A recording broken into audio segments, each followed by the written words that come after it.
Good evening, everyone. Welcome to the regular meeting of the Board of Education for Tuesday, June the 20th, 2023. I would like to start out by reminding everyone that this meeting will be live streamed. As per Policy 7, regular and special meetings of the board may be streamed live, archived, and accessed online. The board reserves at its sole discretion via motion at any meeting the right to not stream live or archive a meeting or a portion of a meeting. Further, the board reserves the right to edit any recorded portion of a meeting. I would like to call to order the regular meeting of the Langley Board of Education at 7:00 p.m. I would like to first acknowledge that the Langley School District is located on the traditional, ancestral, and unceded territories of the Matsqui, Kwantlen, Katzie, and Semiahmoo First Nations. We gather here this evening in an understanding of the importance of Yayastul, Skekayais working together and not Samat, let Samat, uniting ourselves with one mind, one heart, to ensure that we support and inspire all learners to reach their full potential. We have some special guests with us this evening, and I'd like to introduce. First of all, we have honored guests from Kwantlen First Nation. We have Chief Marilyn Gabriel. Welcome. And Kevin Kelly as well from Kwantlen First Nation. Welcome. We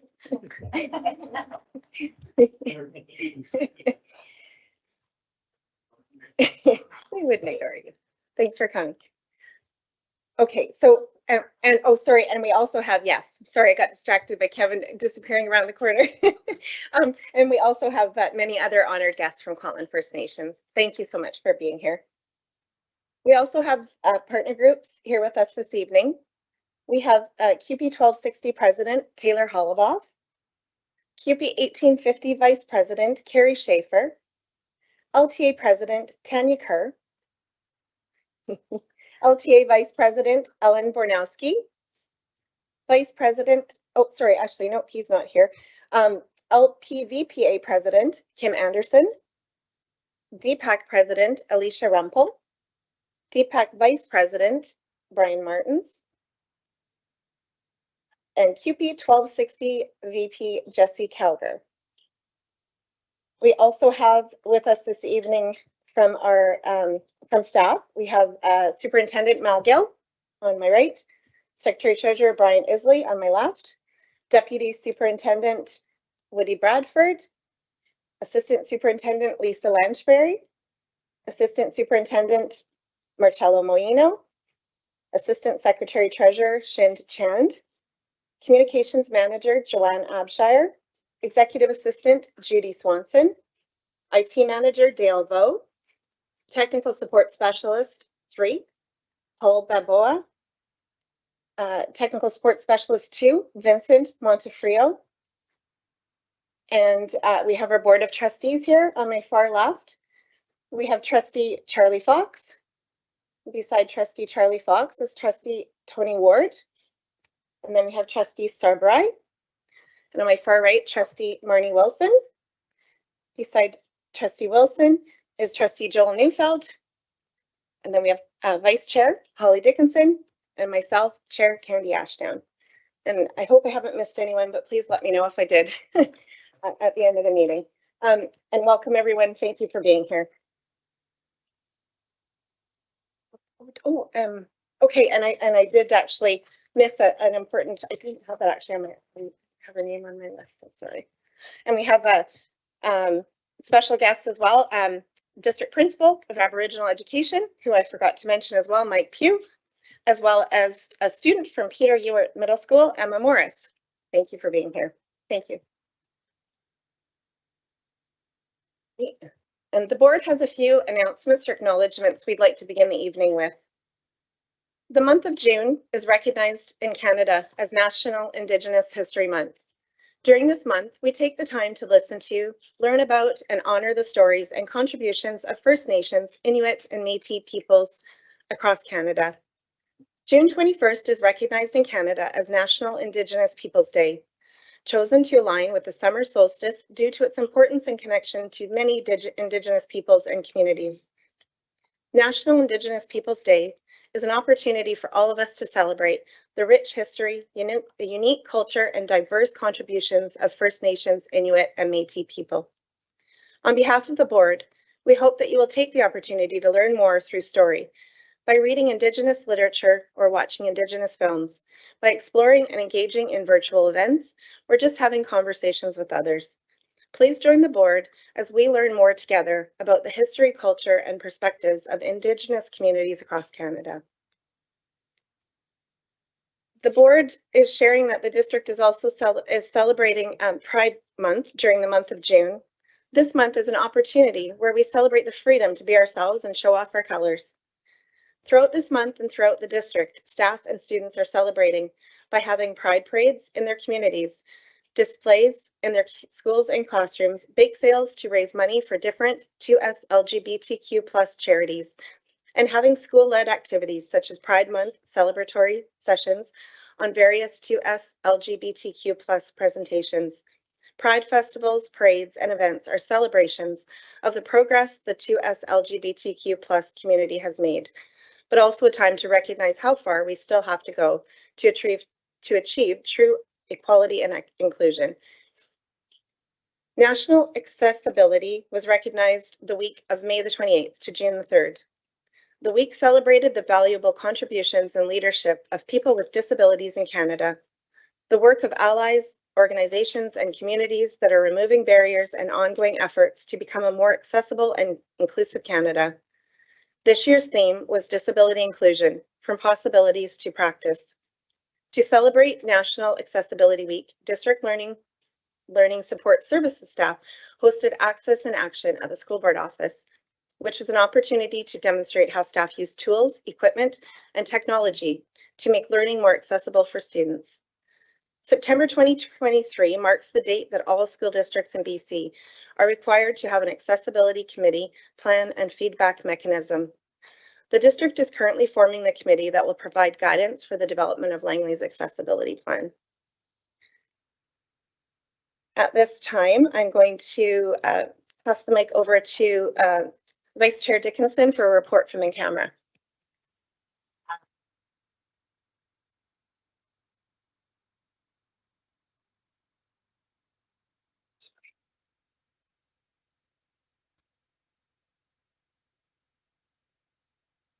Oh, and that was, well, also personnel. Thank you. Do you have the consent agenda in front of you? Patient adopts the consent agenda items as provided. Trustee Fox, do I have a seconder? Trustee Neufeld, any discussion? Okay, all those in favor? Opposed? Carried unanimously. Next, we have consideration of the agenda. Do I have a mover that the Board of Education approves policy? Oh, sorry. Oh, hold on. Got that wrong here.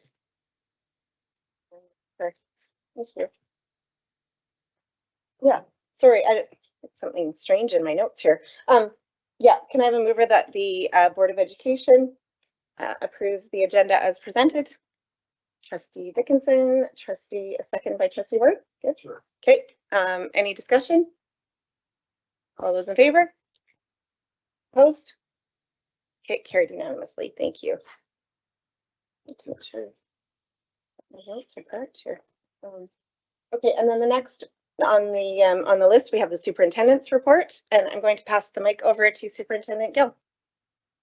Thank you, Chair. It's my pleasure this evening to introduce Michael Pugh, who is here to help update us on the annual Truth and Reconciliation update. And I know that he's got a special guest with him this evening as well. And I'll just pass it over to Mike. Thank you, Mike. Thanks, Scott. Superintendent Gill. We'll see if this is going to work. Doesn't want to work, but that's okay. Normally, I would start off at this point with an acknowledgement of the territories, but in my own learning and my own understandings, whenever possible, if you have someone from the local nations who is here, you certainly defer to them and their wisdom, and these are their lands and their territories. So at this time, I'm going to step away from the podium and defer to Chief Marilyn Gabriel and the team from Kwantlen First Nation.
For the people at home.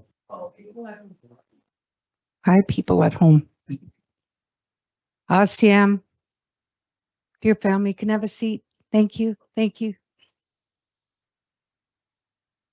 First of all, I'd like to thank Mike for following protocol, following the teachings that he's been taught for many years, following respect, the kindness, and the love you have for our nation and our people.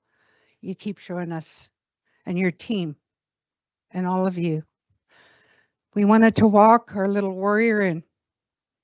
I already got goosebumps. We've been hearing about this young lady. Sounds like a really old story, doesn't it?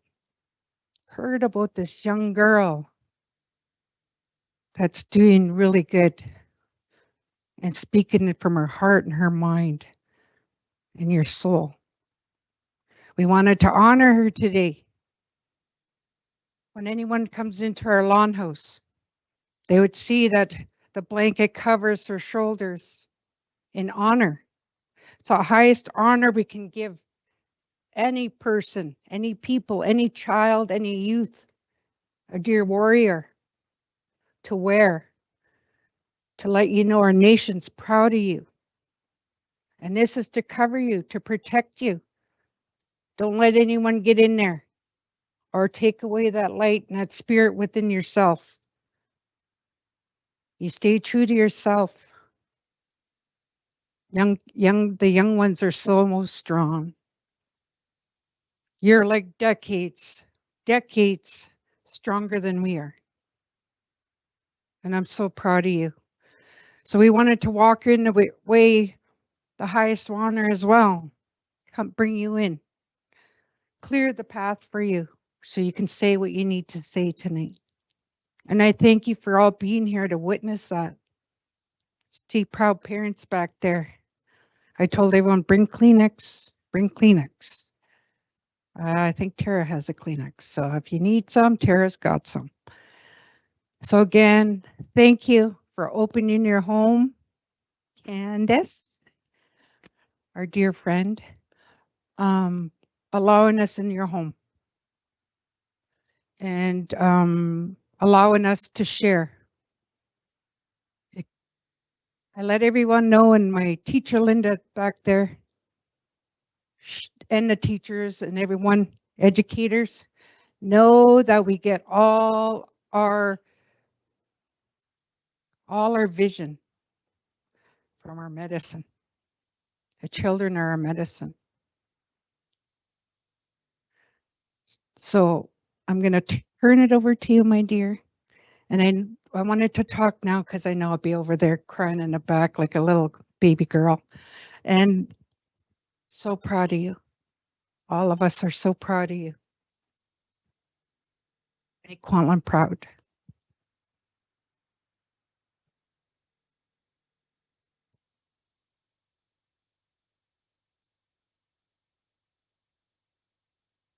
It's a fact that I am the only white Indigenous kid in my class. One of the only in my school, one of the only with status, one of the only with questions.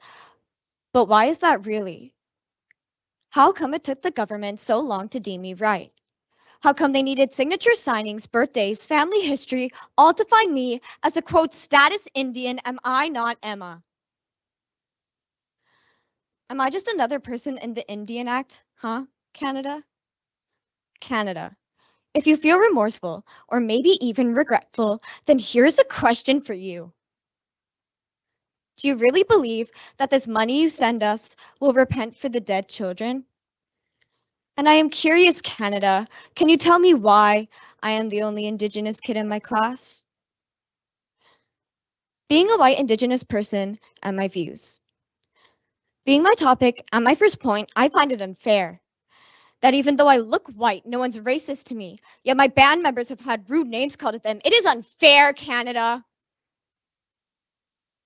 It is unfair because no one should try to act or persevere that way to want to make someone so ashamed of their hair or their skin color, so wretched at how they are taken away from home, so taken aback that people call them weak or drunkards, so infuriated that they were once just a number, so dreary that they can't get out of bed in the morning.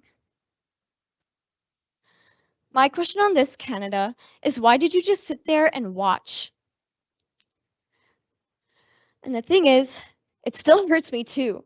Because when I go to school and talk about all of these horrendous things that they have gone through, I feel the worst out of all of the classes in my school because I feel I should have gone through it instead. But then again, will this speech even matter to you in a month by now? I remember clearly, earlier this year, my classmates and I learned about Cheney Wenjack, and of course there was Truth and Reconciliation Day as well, but it was terrible. It was terrible because after class, when everyone goes out for recess, everyone seems to just forget. They forget about the children who have been abused physically, mentally, sexually, and who have lost themselves. They forget that it happened only 20 to 30 years before they were alive. They forget that in Canada, where they live, is where it happened, and just ignore it plainly until next year.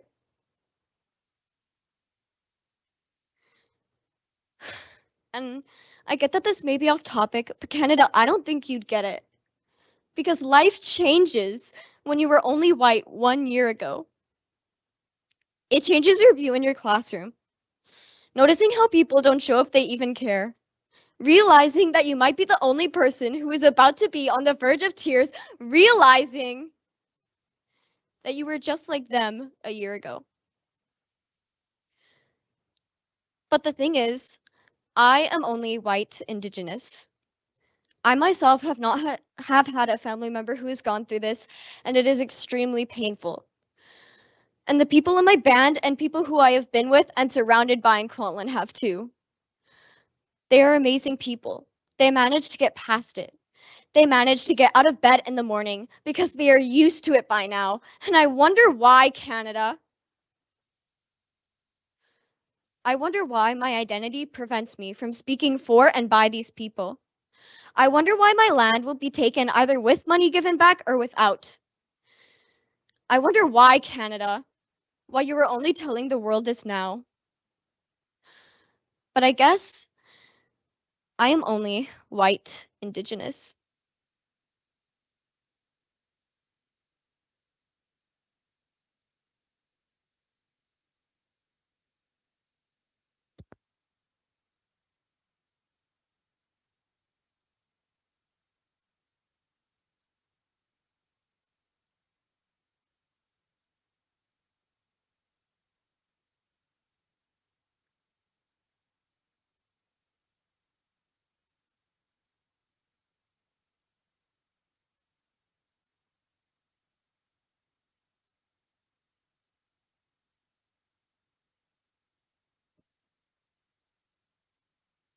Well, how do I follow that?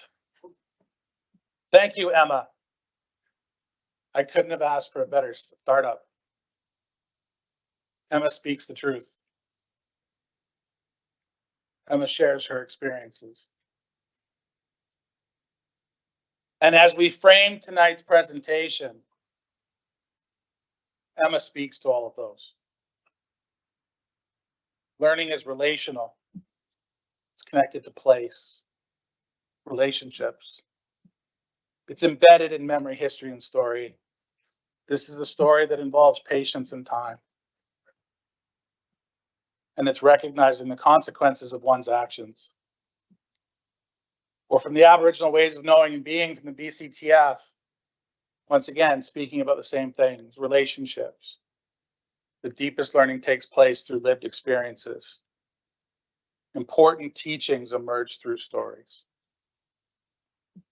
And learning is a journey that takes courage, patience, and humility.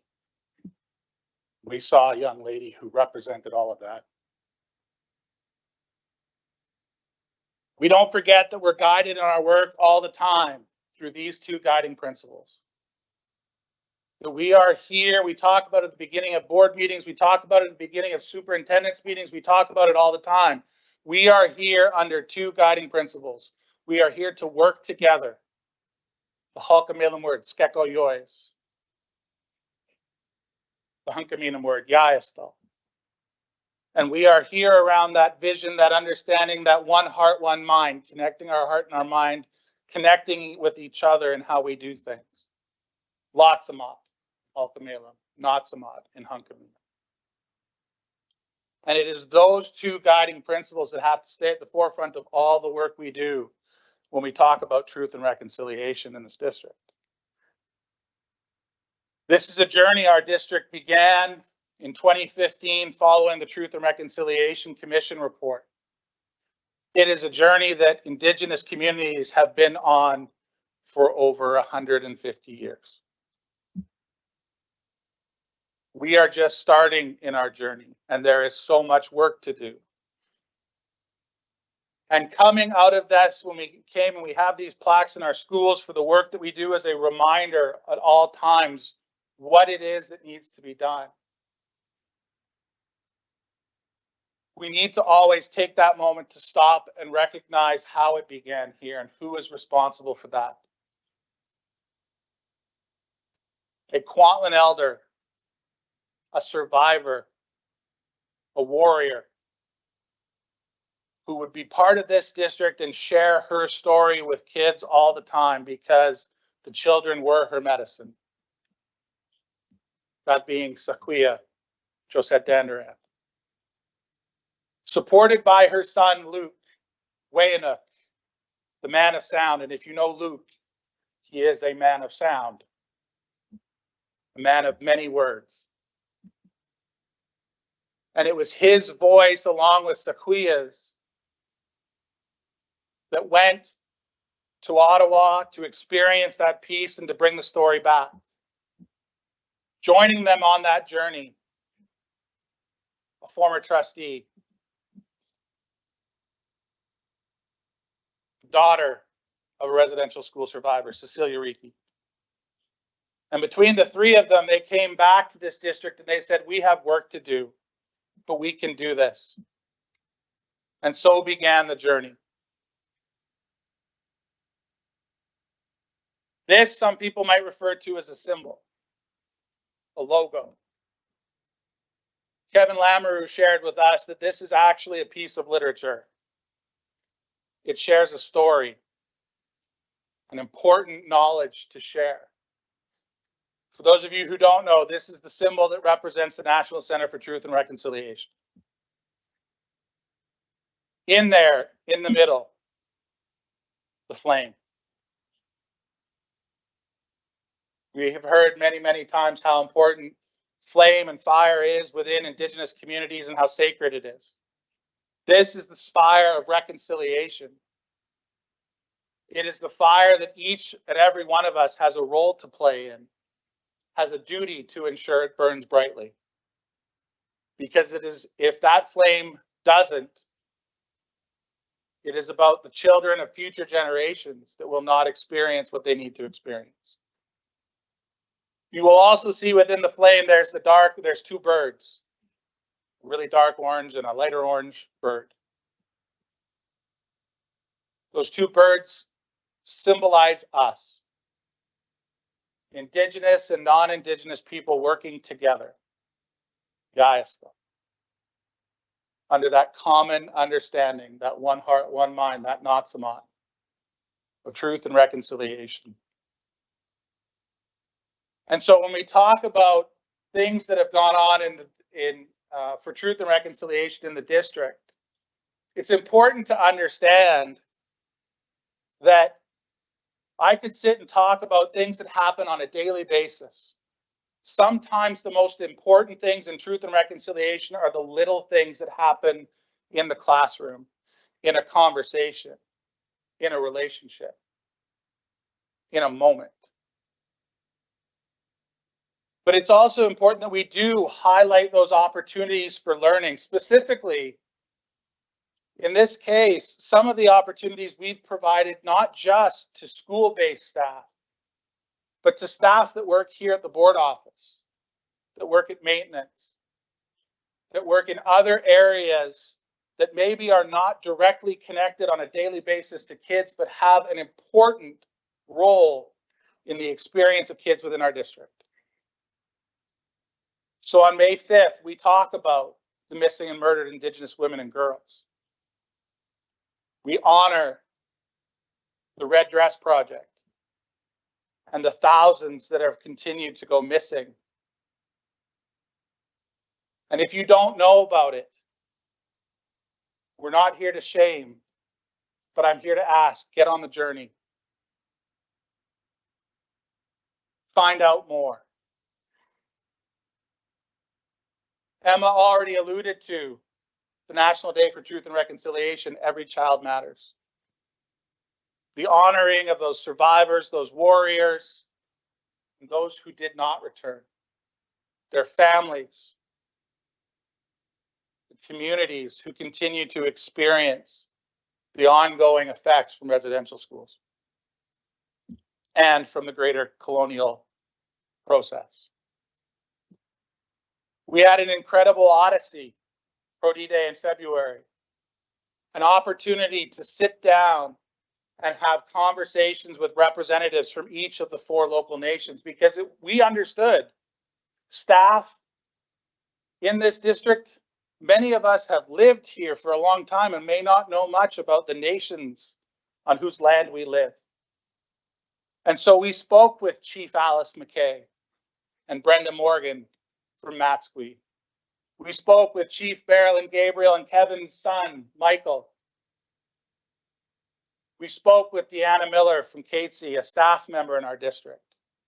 And we spoke with Chief Harley, who shared what their beliefs are around supporting kids, what they want for their kids and for all kids as we move forward. And it wasn't lost on us that we had every representation from chiefs to parents to kids within that group, all ages, who all have a role to play within leadership. We then heard from Len Pierre. Len, who is also from Kateside First Nation, who shares incredible stories and teachings around the work of truth and reconciliation, around decolonization, around building relationships, cultural sensitivity, the work that really needs to be done by so many of us.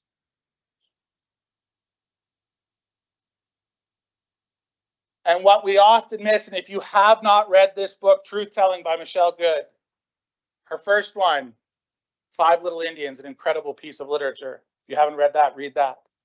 This, Truth Telling, 7 Conversations about Indigenous Life in Canada. It's an easy read, a quick read, a powerful read. And in that, she says, in one of her essays, to understand the brutal circumstances that the Indigenous peoples of Turtle Island continue to endure, we must reach under the myth of Canadian history. We must embrace history in the way Indigenous peoples experienced it as it truly unfolded. Only then will non-Indigenous Canadians begin to grasp the true horror of what we were subjected to and how the seeds of that horror continue to sprout and take hold in our lives today. This is not a conversation about what's happened in the past.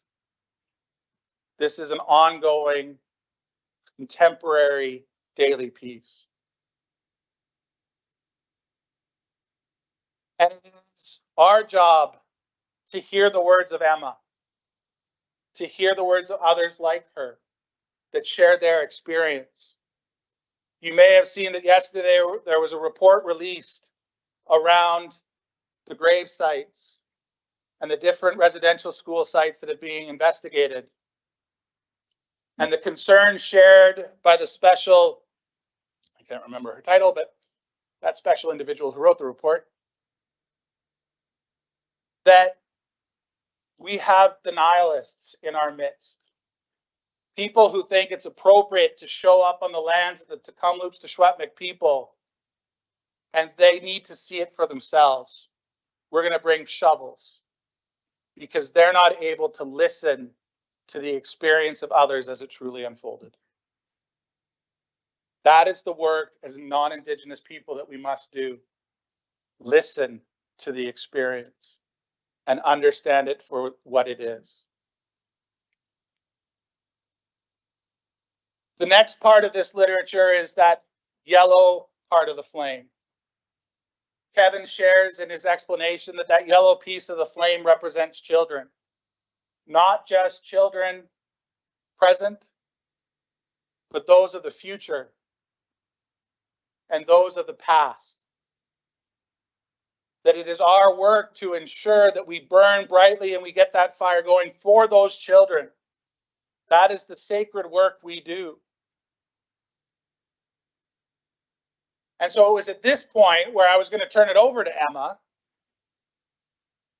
but it worked better this way anyways. Because she shared her voice. That's the voice we didn't hear. If you looked at the first part, we heard from adults. Yes, Michael, I'll still say Michael's young. But grade 7 student with so much passion, who's not only willing to stand up at her school as part of a contest, as part of a competition, as part of a learning opportunity, but is willing to stand up at a superintendent's meeting in front of 100 administrators, deliver the same message with incredible power. To stand up here in this boardroom, in a place of colonial power, and deliver that message with a good heart and a good mind. And so I can't say enough. Again, thank you, Emma. Thank you.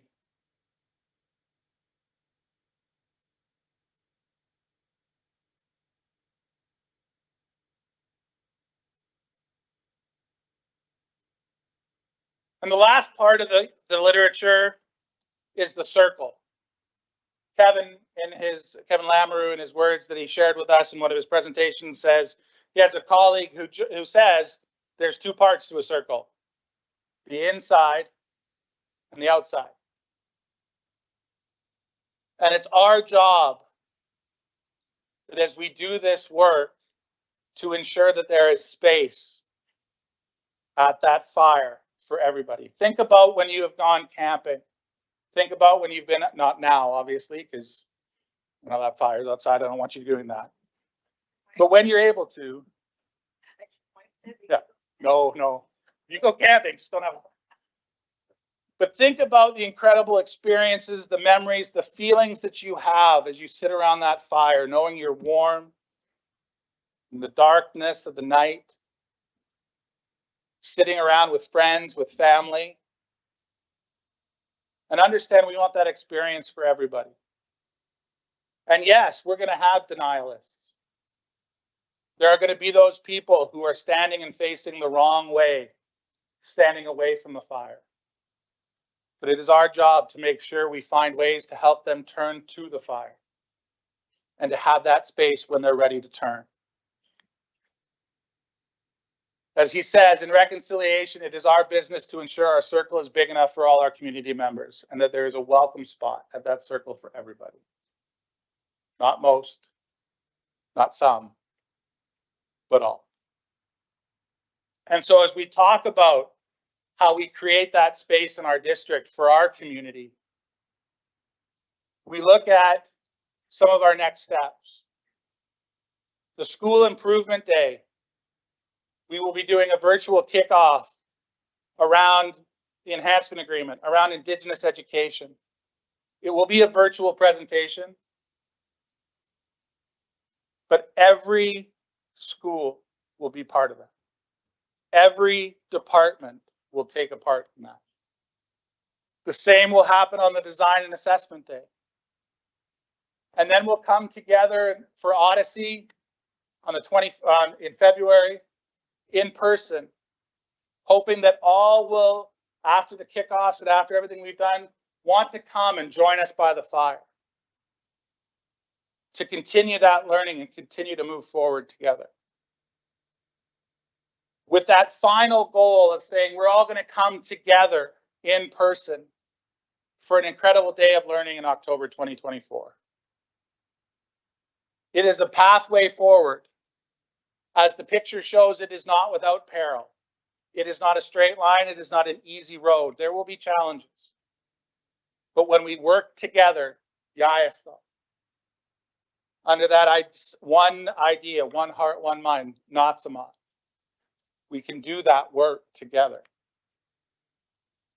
And so as we finish today with focusing my presentation around that logo, I share with you some words from Kevin about how you can take that literature and move it forward in your own lives. What I do, I've printed out a copy of this. I've got it in my office, and every once in a while I'll take a look at this logo and I'll ask myself, what am I doing today to contribute to this fire? It's like an inventory taking. It's like a check-in. What have I done today to contribute to that fire? It's not a shame thing. And I'm going to be honest with you, there's some days where I feel like I can carry very little to the fire. Metaphorically, I feel like some days the best I can do is carry a twig and I kind of throw it at the fire before I give up for the day. Then there's other days where I'm with good people like you, with people that clearly care about one another and care about these issues. And I feel metaphorically like I can carry a bundle. And at the end of the day, I get to sit at that fire and enjoy its warmth and know that my daughter will be safe because of that. So it's just a check-in. What are we doing today to ensure that that fire is burning brightly, recognizing that everyone has a role to play in reconciliation?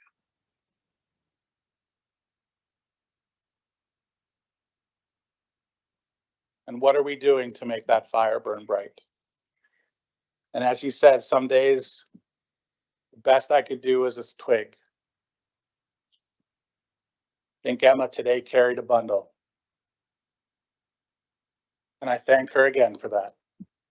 Because there are days when we need that. We need that support from one another. But together tonight, Yayasthal, we did good work with that fire. So I'll leave you with this thought, and I've shared it many times with the board and with others.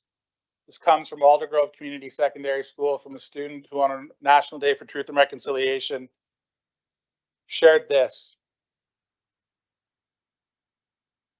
Care about knowing more, even when you think you've heard it 1,000 times. Listen, hear, learn. There is healing in the telling of our histories. Reconciliation is in the willingness to learn and to listen. Aicha.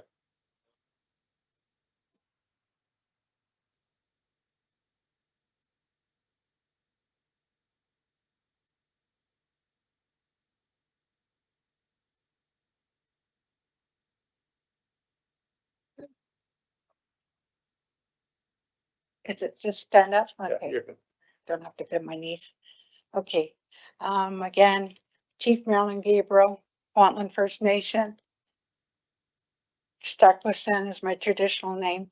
I come with my family, Ange Filardo, Michelle Saul, my husband Kevin Kelly, Harry Mitchell, Aaron Marshall, Emma, and Emma's mom. And our family are your elder and teacher Linda from Head Start. Yeah, I said them dead. Okay, I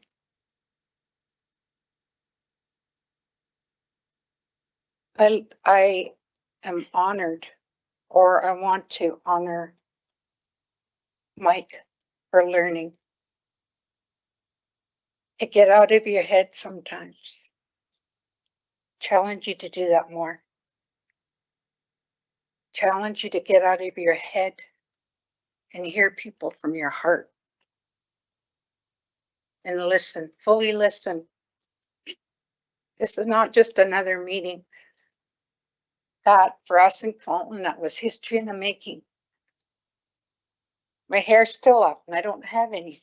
It's growing while I'm talking. That was so powerful. So powerful from a young little warrior. And my Auntie Helen would say, she's our medicine. She's a teacher already in her young age. Our elders, if they're healthy and strong and things didn't happen to her in their lifetime, they would already picked her out, chose her to speak for the people, for the youth.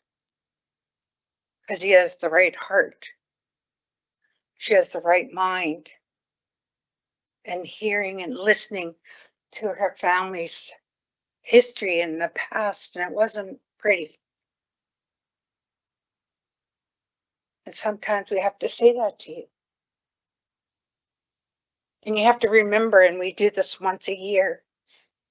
And you have beautiful children that are warriors in our schools. And I want to tell you a beautiful thing. Our elders, they didn't cry or didn't point fingers or didn't victimize themselves. They became teachers. They became teachers. They gave back to this school district all of their heart. Our elder Josette, our Auntie Helen, our Uncle Ricky, my mom, Maureen Gabriel, Karen, all survivors.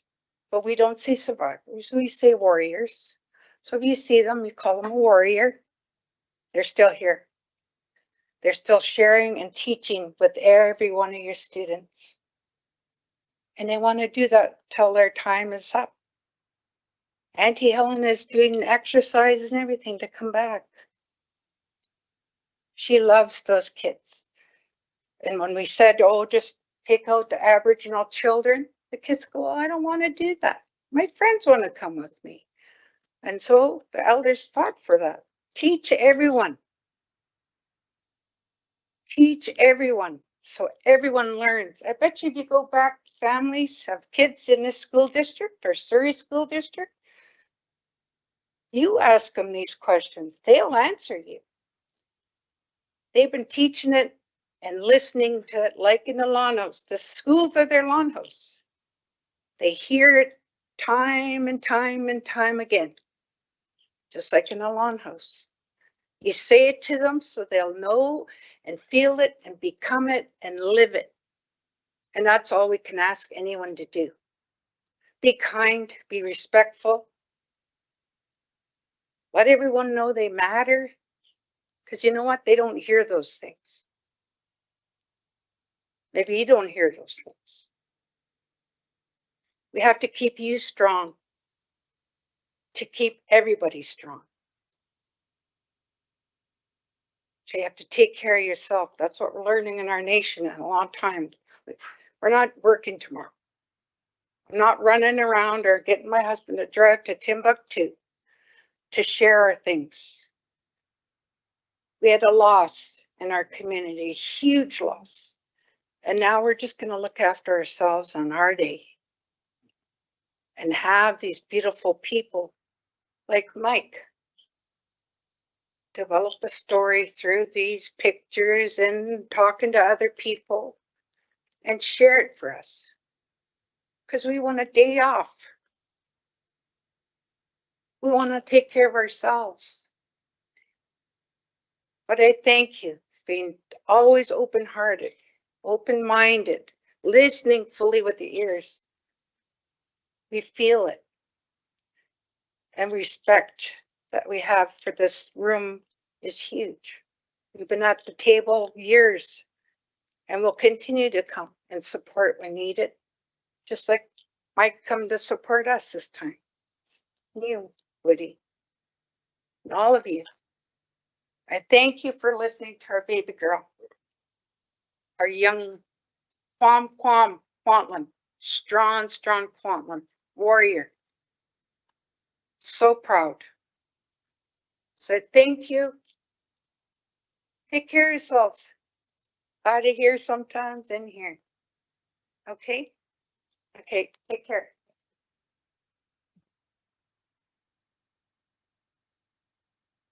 Thank you. Thank you so much. Do any trustees have any questions or comments? No?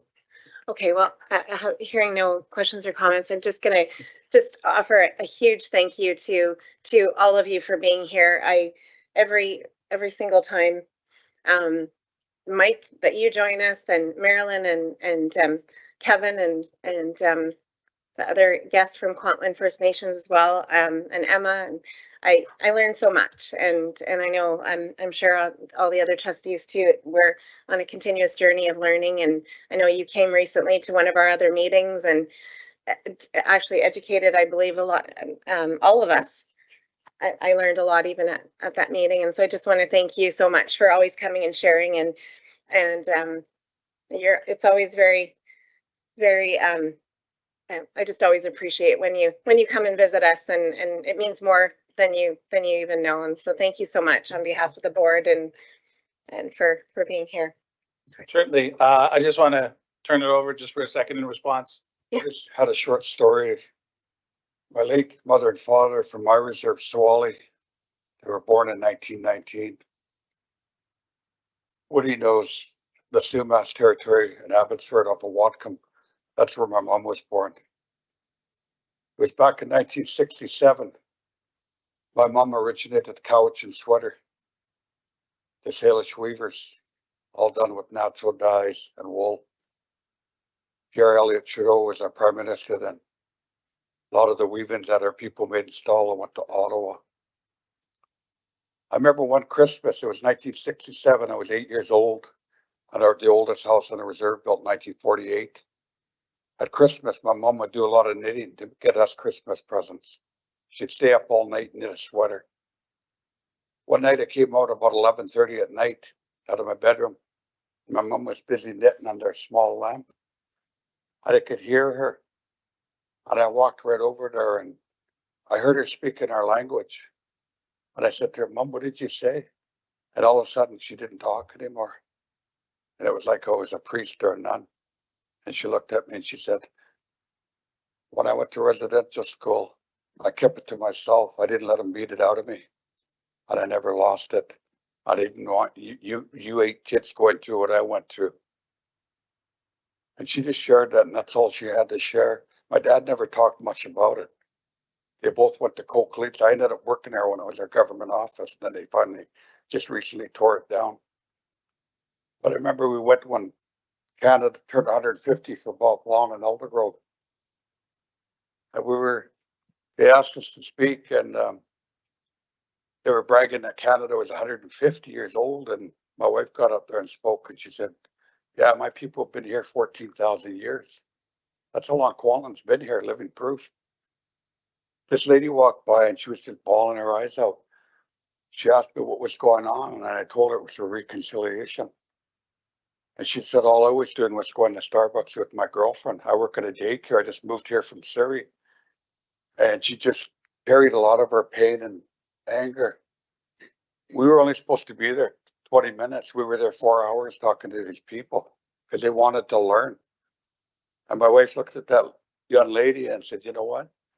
Like you, it's okay to cry, but we don't want you to carry our anger or pain. All we're asking you is go home and educate your parents, your children, your grandchildren. This is how we'll make it better. And I say this over and over. The ones that are in this crowd, if we just spread the word and share what we know, it will get better. That's all I do, is I just tell people, educate them, and just kind of keep going, moving with the flow, right? My parents I went to public school, right? And it was okay. I seen the lady crying earlier. And what our people say to you, I want you to know, I used this in SFU this morning. There was a couple women, sometimes their songs, it's not a show demonstration, this is the way of prayer. And sometimes their songs will make you cry. What I'll say to you, your tears are welcome here, ma'am. I don't know what you're carrying, but when you let it go, you'll feel better. I just wanted to share that, and it's okay to cry, whether you're female or male, right? I thank you for letting me speak a bit. I thank you all. I think the last time I seen you all, you were all being sworn in. But have a beautiful night and keep up your beautiful work. Awesome. Thanks, Mike. Where else is you gotta go? Oh, he's the boss, man. See what he is. Thank you so much. We're going to take a short recess, but we have a motion to approve the report. So, but sorry, Mike, did you have something more? No, okay. Okay, so can I have a motion, please, that the Board of Education receives the update on Truth and Reconciliation for information as presented? Trustee Dickinson, Trustee Rye, any discussion? No, all those in favor? Any opposed? Carried unanimously. Okay, and we'll take a short 5-minute recess.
All right, can I have your attention, please? We'll resume the meeting. Okay, next on the agenda, 6.2, Strategic Plan 2019 to 2026, Year in Review. I am going to pass this over to Assistant Superintendent Lisa Lanchbury. Thank you, Chair Ashdown. I, alongside Assistant Superintendent Moino this evening, are honored to be here.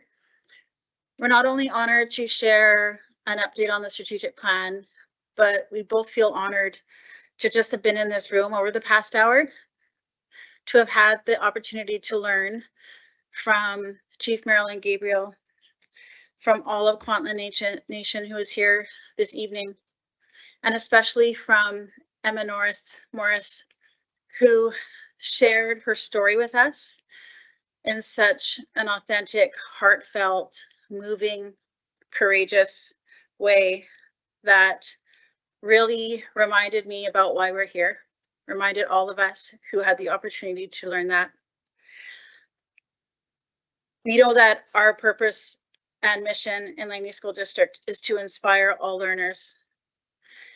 But I know that I just don't say this for myself, and I say that this evening we were inspired by one of our learners. So I just wanted to start by honoring her. I know that she stepped away, but just an appreciation for the opportunity that we have to learn from our students, who District Principal Pugh said are our medicine, and remind us why we do the work we do each and every day. So we are here this evening to share stories that connect to our strategic plan, our framework for enhancing student learning, and our action plans. And these stories are going to come to you partly through Assistant Superintendent Moino and myself, but also through video so that you can hear directly from those in the schools who are supporting this learning.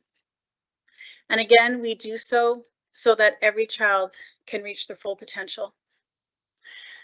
And in preparation and in reflection of this evening, the first people's principles that resonated with us. Firstly, learning is holistic, reflective, experiential, and relational.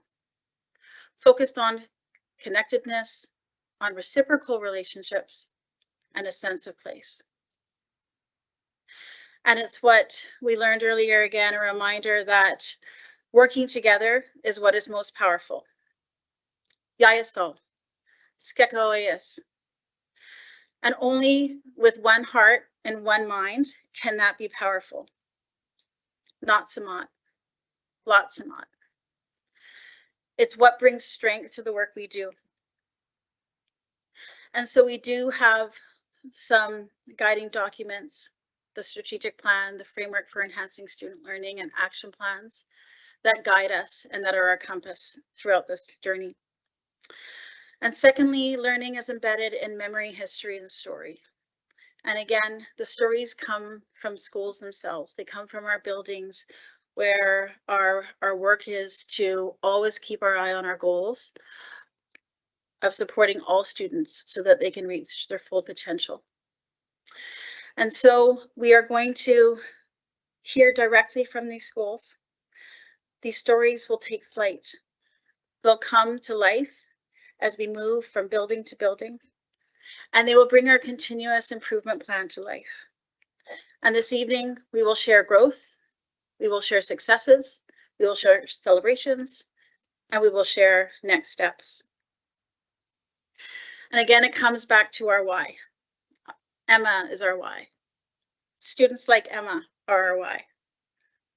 Every student who walks through the front doors of our buildings are our why.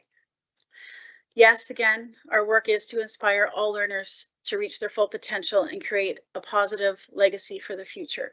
But when we talk about Yayastal and working together, our students are included in that as we continue to learn from them just as much as they learn from us.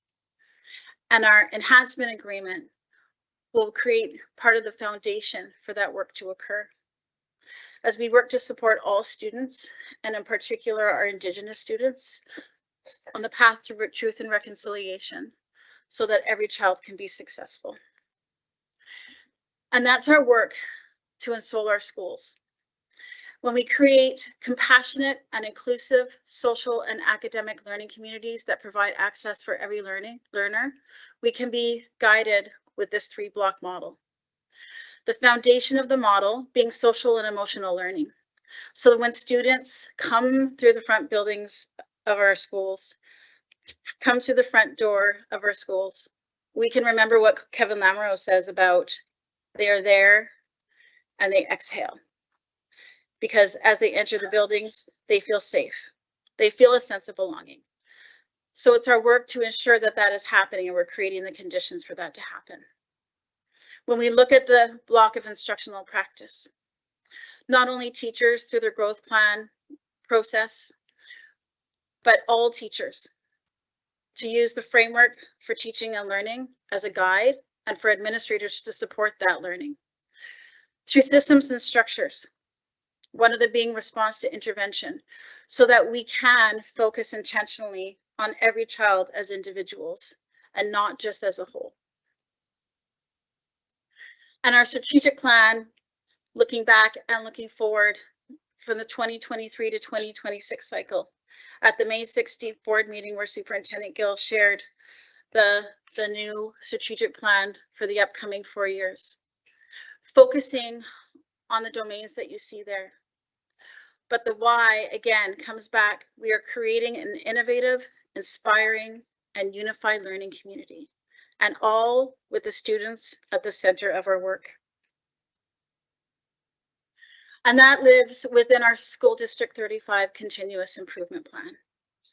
The Ensouling Our Schools 3-block model, the strategic plan, as you see there, the framework for enhancing student learning, the enhancement agreement, the action plans for learning, growth plans, of course, our district mission and vision, and other components that create our roadmap so that all staff, families, and students can find success within our school district. And as we hone in on the actions within the framework for enhancing student learning, we do this again so that all students can be successful. So these are the 4 actions that we're going to focus on this evening that come right from the framework for enhancing student learning. How are we in our district supporting professional learning communities to implement response to intervention so that all students can be successful, every single one in our schools? How are we implementing Langley's teaching and learning framework in all classrooms? How are we implementing standards-based assessment in all our schools and aligning this practice to our communicating student learning model? And how are we initiating a staff development process to support universal design for learning so that every single child has a place in our school, has access to learning, and can reach their full potential? So we start our flight, our visits to schools at Langley Middles, where we're going to hear from Principal Kearney about finding out what students need to learn. We're not going to assume that everybody's at the same place in their learning journey. So we're going to start by doing some inquiry, finding out what are the assessments. Do we need to create some assessments? What do we have in place where students need to, so that we can learn what students need to learn?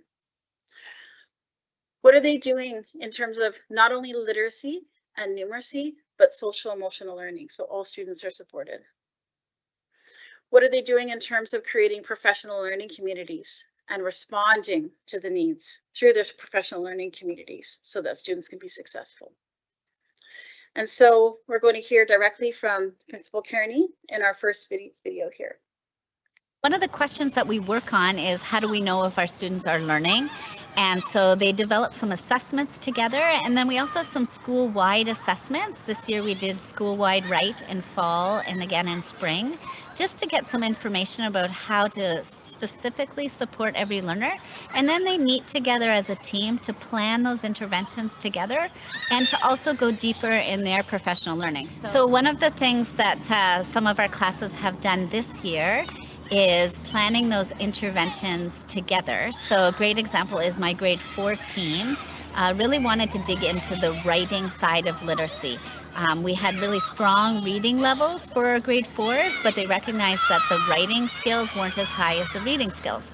So they were working with some resources in their PLC time and planning together.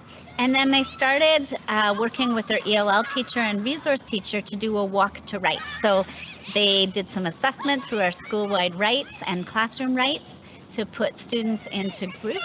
And then every week on Thursdays, those kids walk to write to get some direct explicit instruction in areas of needs or some extensions. We're really excited by what we're seeing with our data. In particular around writing, we're just seeing from our fall right to our spring right that kids have made a lot of progress. They've moved many of them from developing to proficient or proficient to extending. But the other exciting thing about the data is looking at the ones who aren't making the same success and coming back to that data with our school-based team, with our teacher teams to say what next for these learners and what are the next interventions that we can put in place because we want every child to thrive. Yeah, I think the most exciting thing for me is seeing teachers excited about what's happening in their classroom and students making great progress and gains. And then there's nothing more satisfying than looking at a student who started the year at level C in reading and is ending at level N. And being able to pull all the educators together who help make that happen and celebrate with them. That is just the reason we get up in the morning as principals. It just feels awesome. Great. And I don't know if you noticed how many times that Principal Kearney used the words our or team or together. It's not the work of one, it's the work of many, coming back to Yaya Stahl. So next we go to Simons, where there are a couple of examples, and thank you, Nancy, for being here this evening. One of the examples you'll see in the video of the teaching framework for teaching and learning being accessed by teachers, not only through the growth plan process, but just in general as happening across the district. But these examples are about the utilization of this through this process. And this highlights the importance of really focusing in on instructional practice, but in a targeted way. So we'll let Nancy and one other teacher share the story. The teaching and learning framework has the pillars and the guiding principles that are really documented to help educators to implement the curriculum. And then just look at it as a document in terms of what students should be doing and what I can do as an educator to support my students. For my growth plan, there were two strains that I really wanted to look at. And so it was how to make the things I teach in the classroom applicable to the real world for the kids so that it would increase their engagement. So any kind of the lessons or projects that we did, I always had a connection either to a career or something that was happening in the community so that it actually brought the learning to life for them. My takeaway from the teacher growth plan process is that as educators, we continue to learn and to improve our practice. And having empowered myself, I feel that I'm in a better place to support teachers, to support students, and to grow more as an expertise in supporting RTI systems across the school and just helping the school and students to move forward.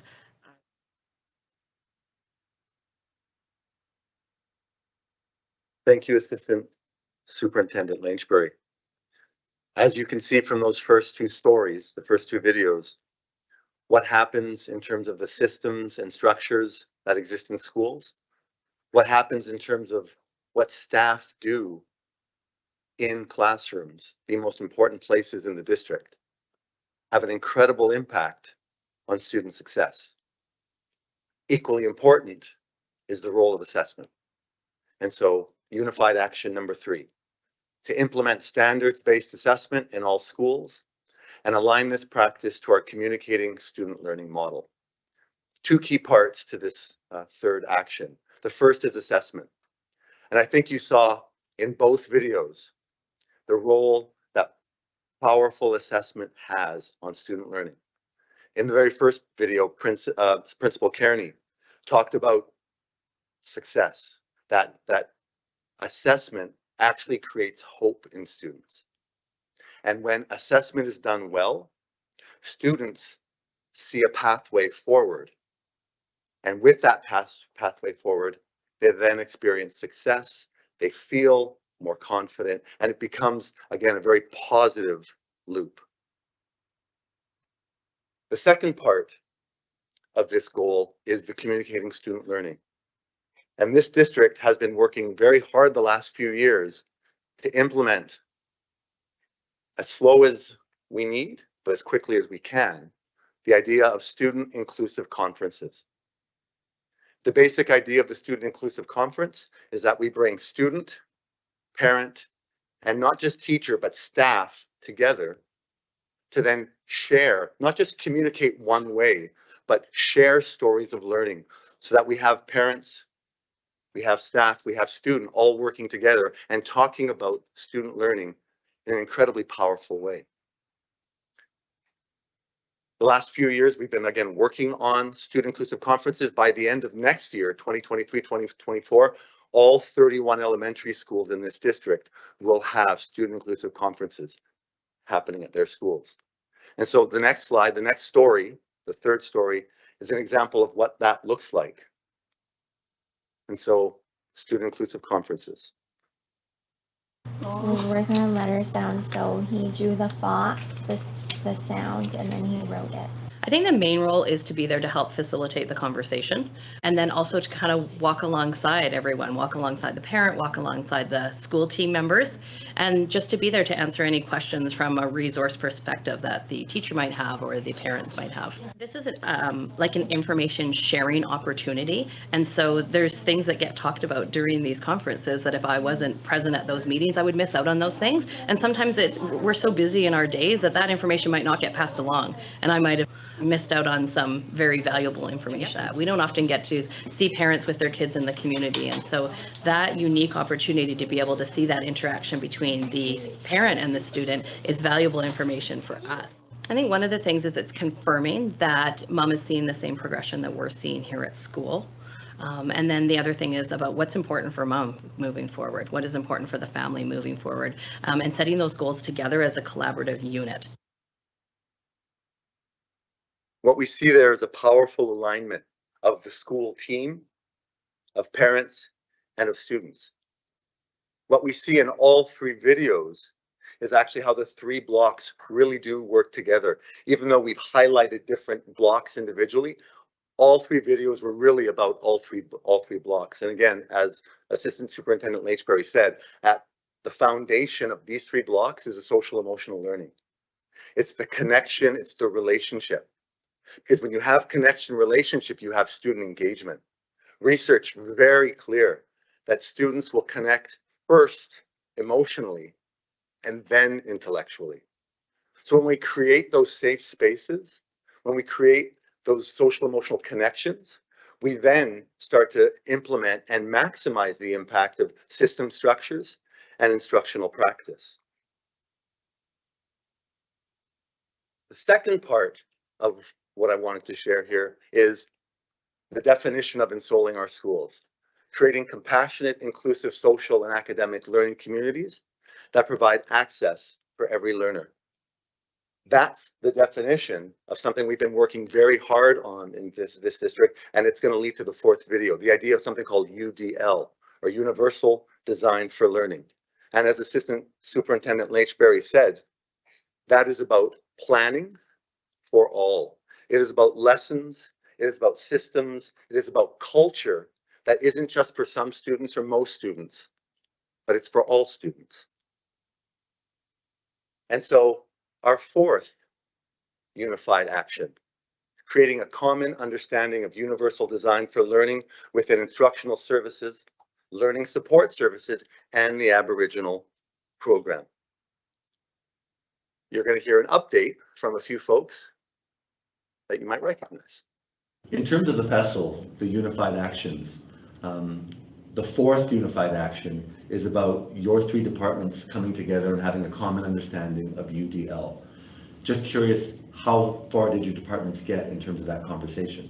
our learning and our work together is guided very well by the two principles of Yayastal, working together, and Not Samat, one heart, one mind. And so it's part of the work that we just wanted to naturally do. We bring people together. We understand learning takes patience and time, but we brought people together to build those relationships, to be able to work together in partnership around that idea of UDL, around that concept of for every child matters. Based on the conversations you did have this year, what were some of the lessons learned that help inform what next year looks like? I think we learned that to break down those silos is a lot more difficult than we had thought. So originally, learning support services had existed to allow certain students who hadn't been in school to be in school.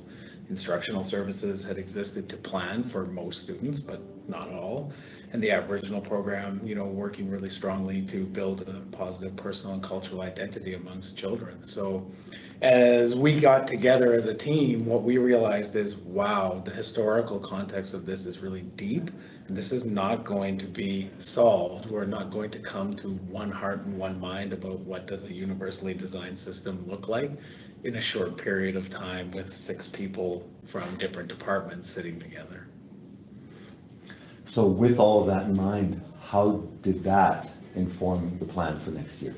Starting at the end of June, we are actually bringing all of those inclusive education teachers together to start building those connections. And then into next year, they will be going through a learning series around UDL, almost a train the trainer model, where they will then all become trained on UDL so that the following year, they will be better equipped to support schools and the systems in the implementation of UDL.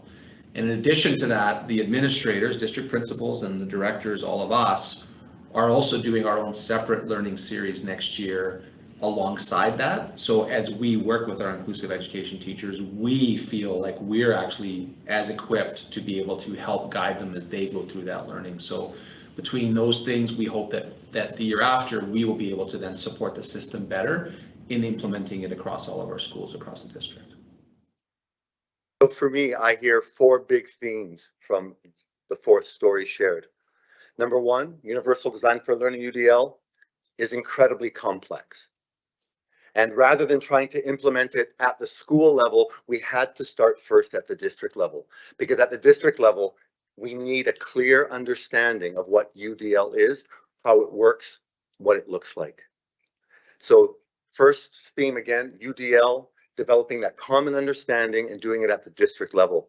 The second theme is the idea that we have 3 separate departments that, again, all 3 departments work with students, but they've done that historically through different lenses.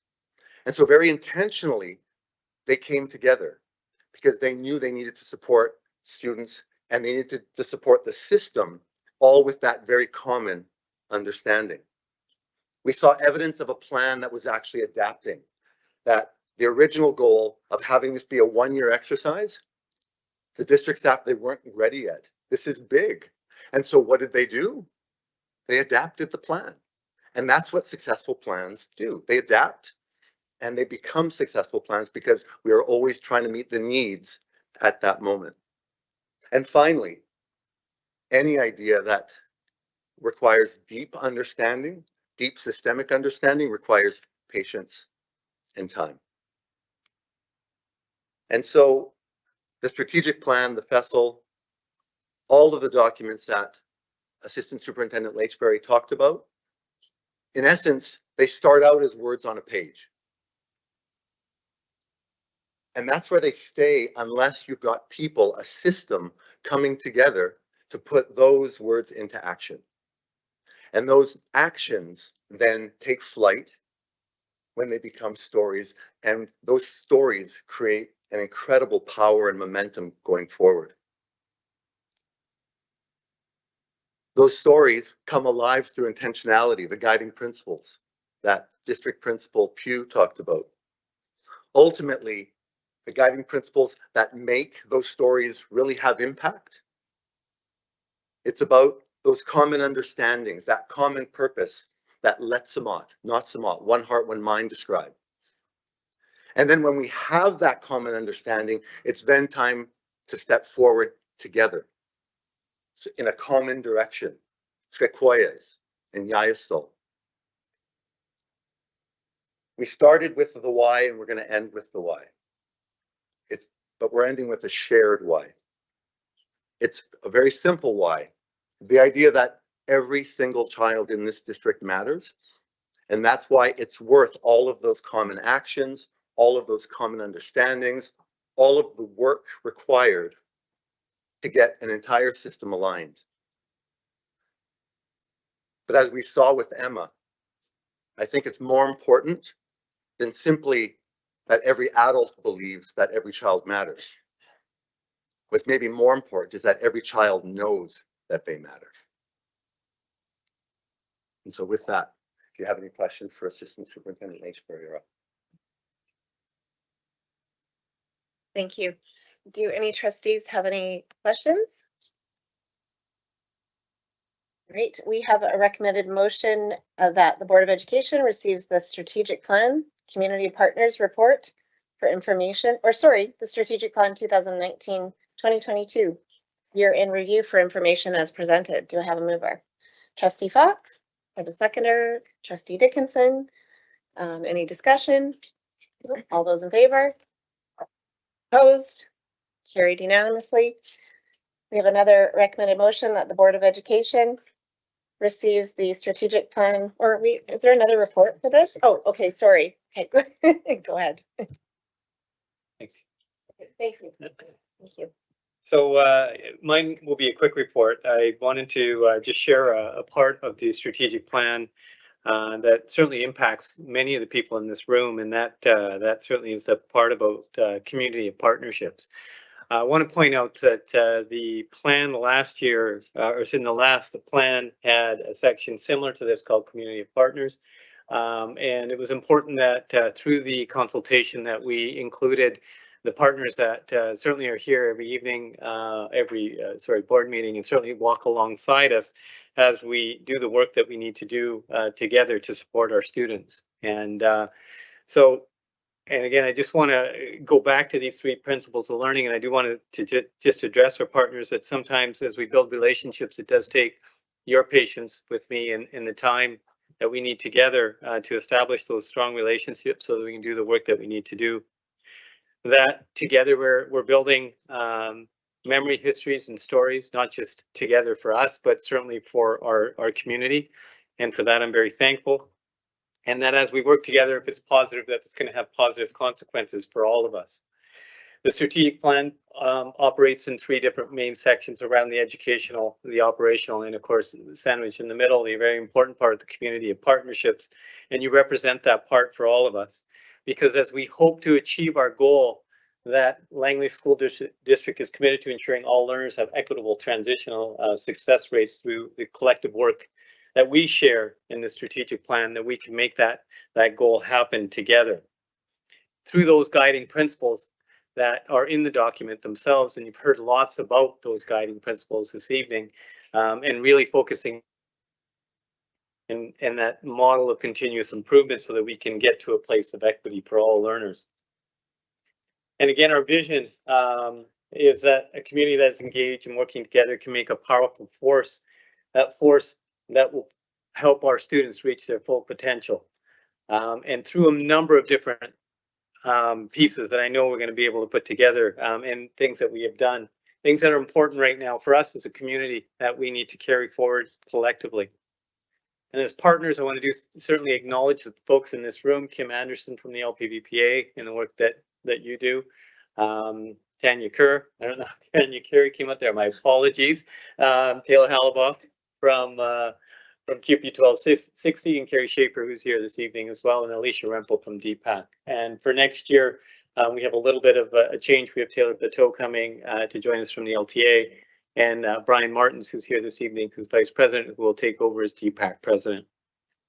Before I do that, I certainly want to make sure that we acknowledge the two people, and I know that I was bugging Alicia. I said, I'm going to find a picture of you. I'm going to make sure I put it up there and embarrass you, but certainly the voice that you carried, Alicia, over the last years in your tenure as president of DPAC has been very special. You've been a strong voice for PACs. You've been a strong voice for kids in our district, and you've made an absolute difference. I know it's not goodbye because you're still part of the foundation, so we'll run into each other lots. But from the leadership team, from trustees, from the board, I do want to thank you for all that you've done to support our district, and we're better for it. So thank you so much.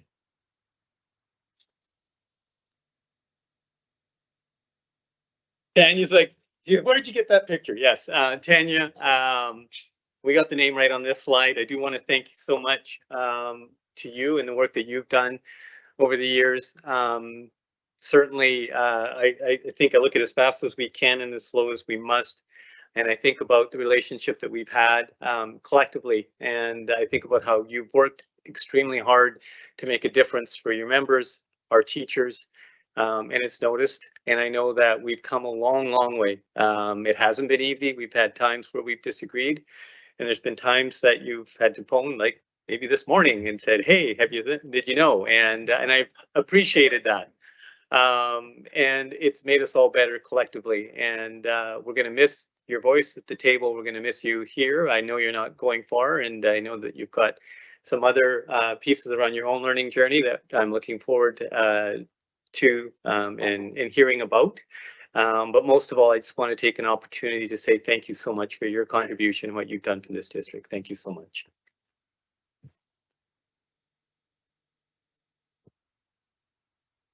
Oh, yes, that's right. I have flowers. That's right. I just... Yeah, can you...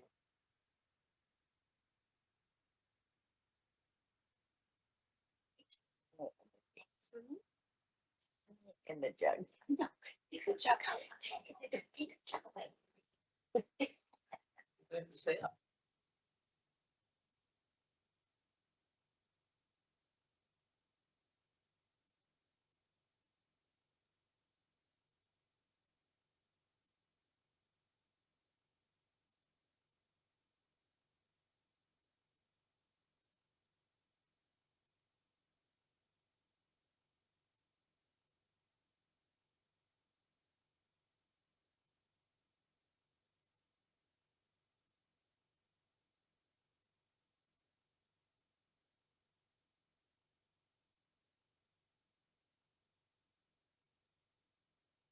All right. Do any trustees have any comments or questions? Trustee Wilson. Sorry. Yeah, I was totally could not let this pass without saying a little something. Tanya, union president can be a thankless job.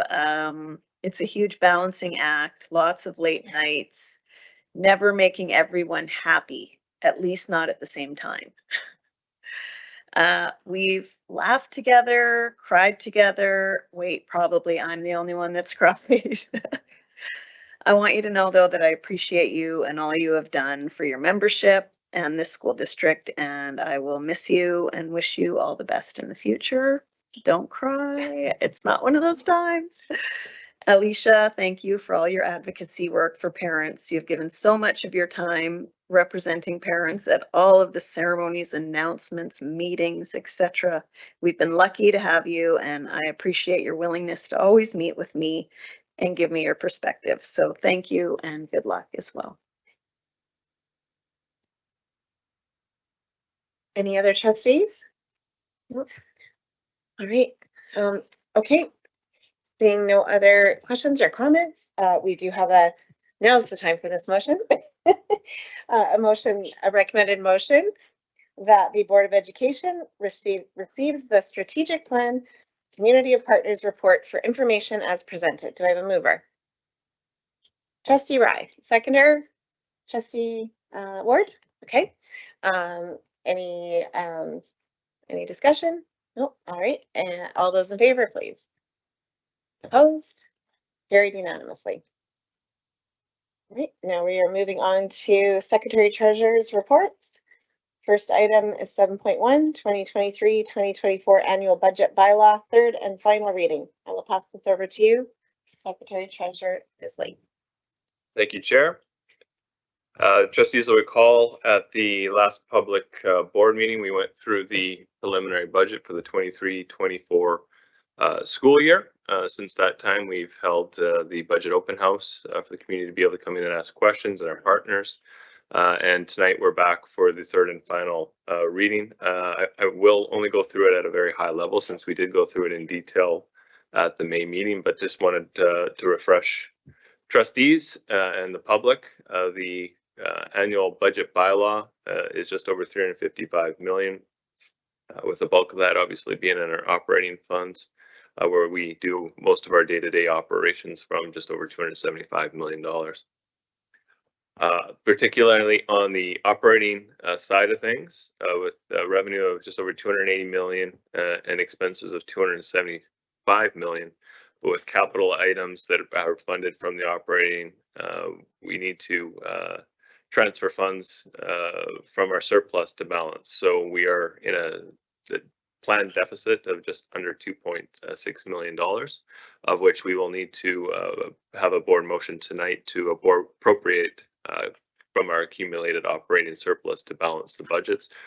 There is a requirement for us to submit a balanced budget, but education is allowed to use accumulated surpluses from prior years to balance those budgets to be compliant.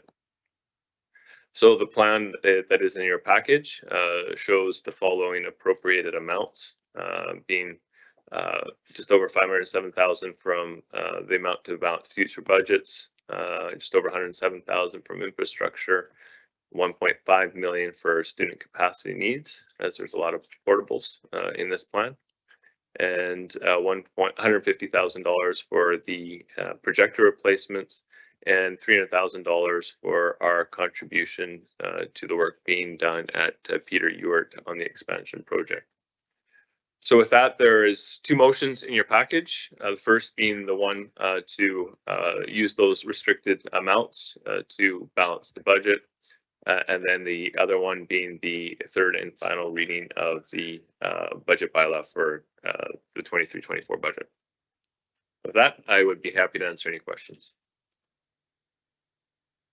Wait for that to pass. Thank you. Do any trustees have any questions? No questions? All right.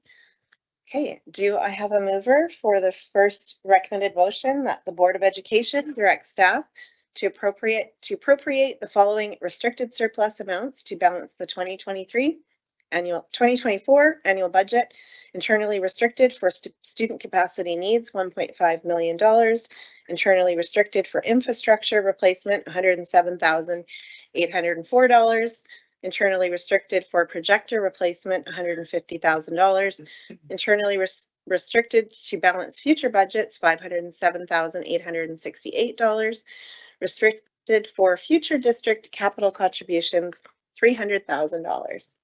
Moved by Trustee Fox. Do I have a seconder? Moved by seconded by Trustee Dickinson. Any discussion?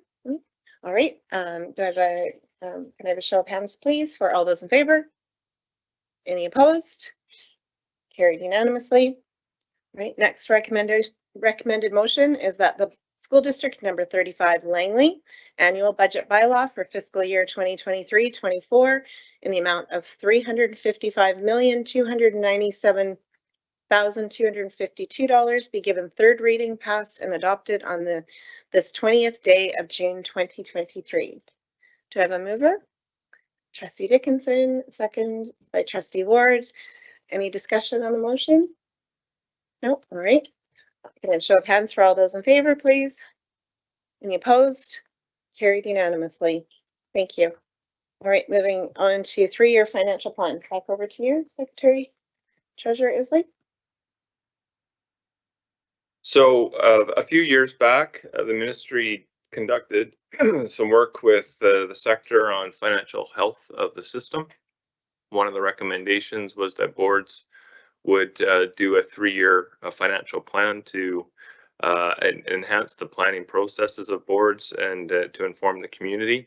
So last year was the first year that this board and most boards in the province had a three-year financial plan, being the one that was just approved, and two subsequent periods.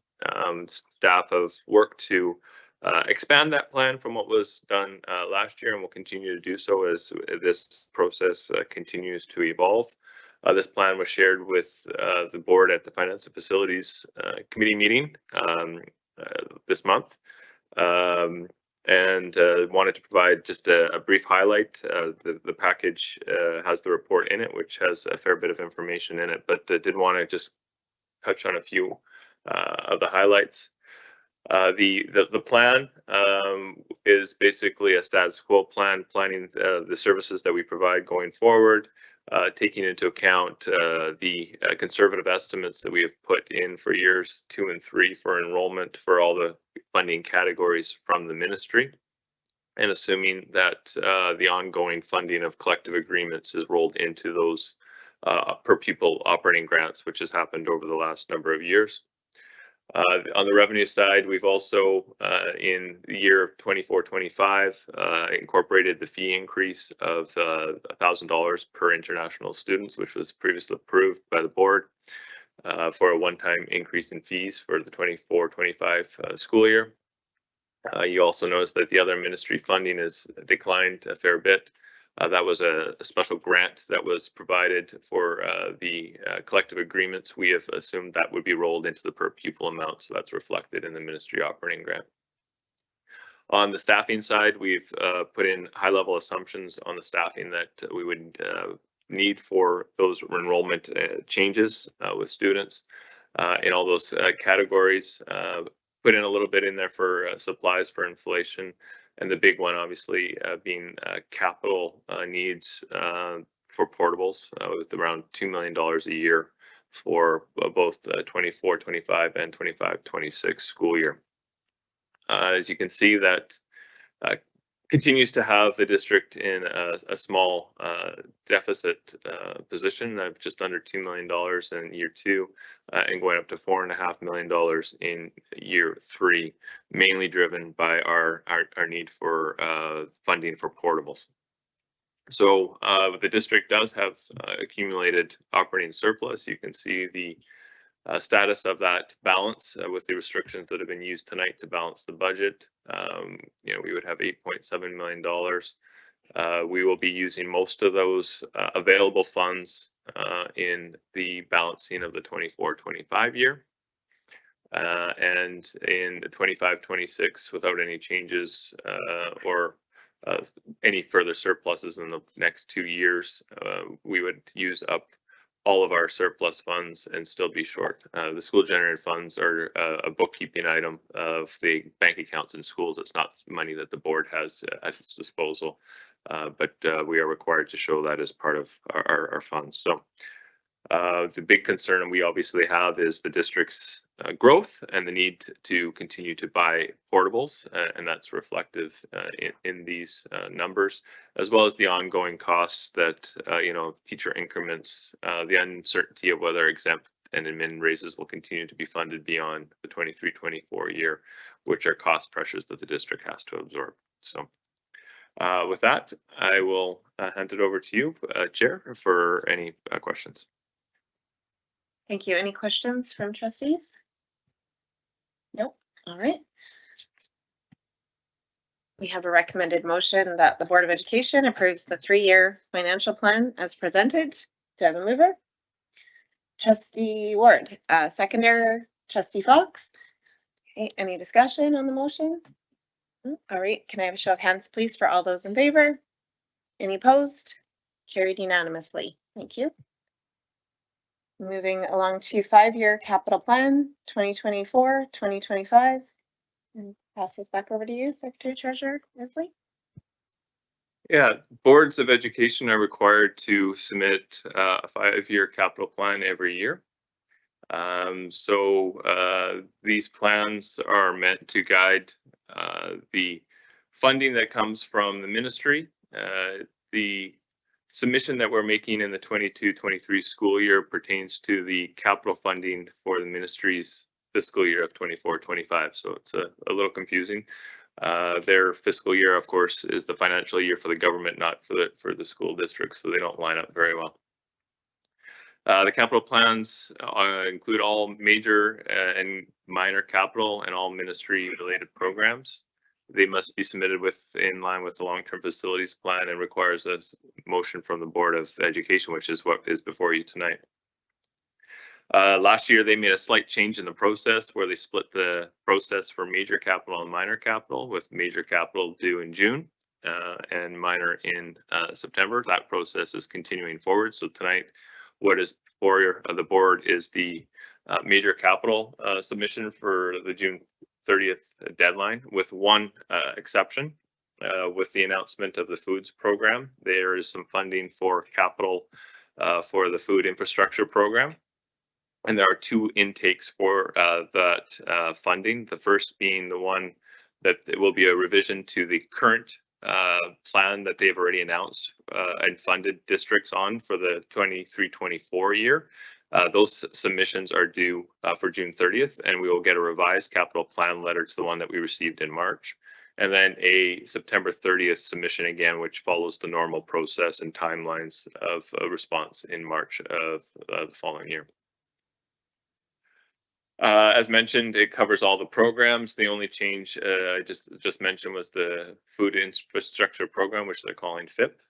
So that one will be discussed tonight, as well as all the major capital items on there.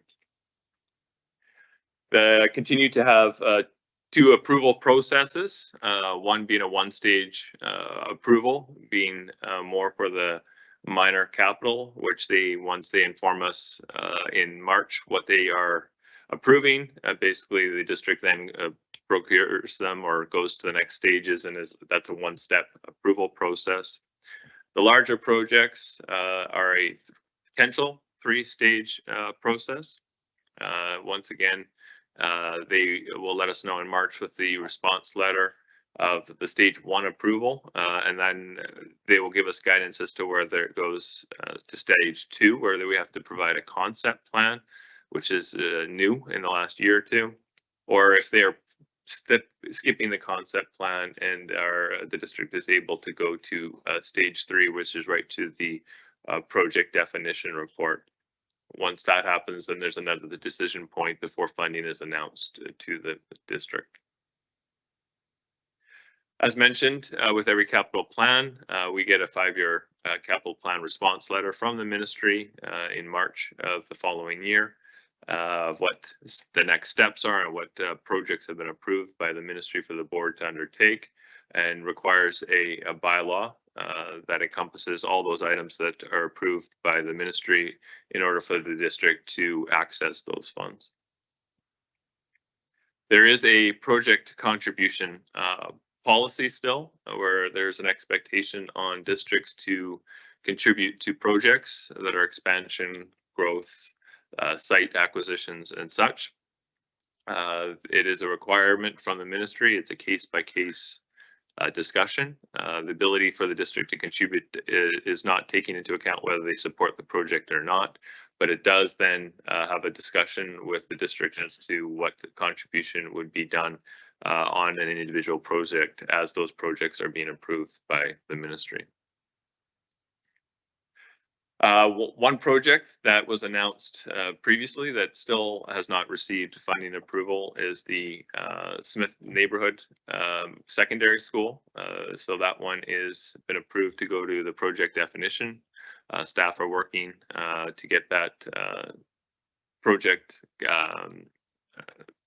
built so that we can submit that to the ministry to get approval for funding on that, and hoping to do that in November or December of this year. Our proposal, sorry for the small print, just tried to get it all on one slide. They're broken down into the 4 different categories of addition, site, new school, and seismic. And there have been 2 changes in the plan from last year of the things that hadn't been approved. The first being our first priority for an addition at RE Mountain for the additional 12 classrooms at that school, just due to the timeline of getting the PDR for the next secondary and getting that built. That school is growing rapidly, so would like to add 12 classrooms to address the growth there as we wait to get the next secondary school built. The other change is under the sites for the Williams site. Last year it was for an elementary site. This year, due to the growth and continued densification of that area, it has been expanded to be a joint site for a future elementary and middle school to get us our 4th middle school on the Willoughby slope. The other projects are items that were listed previously in the capital plan that was submitted by the board last year. The one addition to the 23-24 plan, districts can submit requests up to $100,000. The plan that the district has to submit is some work to be done at HD Stafford to enhance the existing food program there, not only for that school, but hopefully for the ability to provide food as well for the feeder schools for the Stafford community as well. So that is the ask that we are putting in to the ministry. And with that, I'd be happy to answer any questions. Thank you. Any trustees have questions? Trustee Fox?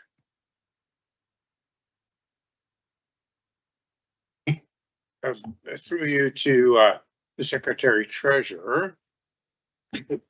It's one on the Smith Secondary, formerly the Willoughby Secondary. It says 1,700 capacity, but 1,900 core capacity. What's the difference? So the school will be built originally for 1,700 students, but the core space will have a capacity to have an expansion up to 1,900. It's similar to what we did with RE Mountain. It was originally approved as a 1,700 capacity school with a core of 1,900, but it was added to before the project was even into the ground, and it actually was built for 1,900 and a capacity of 1,900. So is there a chance that this could be built for 1,900 based upon the growth we're seeing on the east side of the Willoughby slope? That would depend on ministry approval, whether they allow us to do that or not. But will we be requesting they consider it? We'll be requesting the 17 right now, but as we go through the business case, we'll have to determine that as we go farther. Thank you. Any other questions?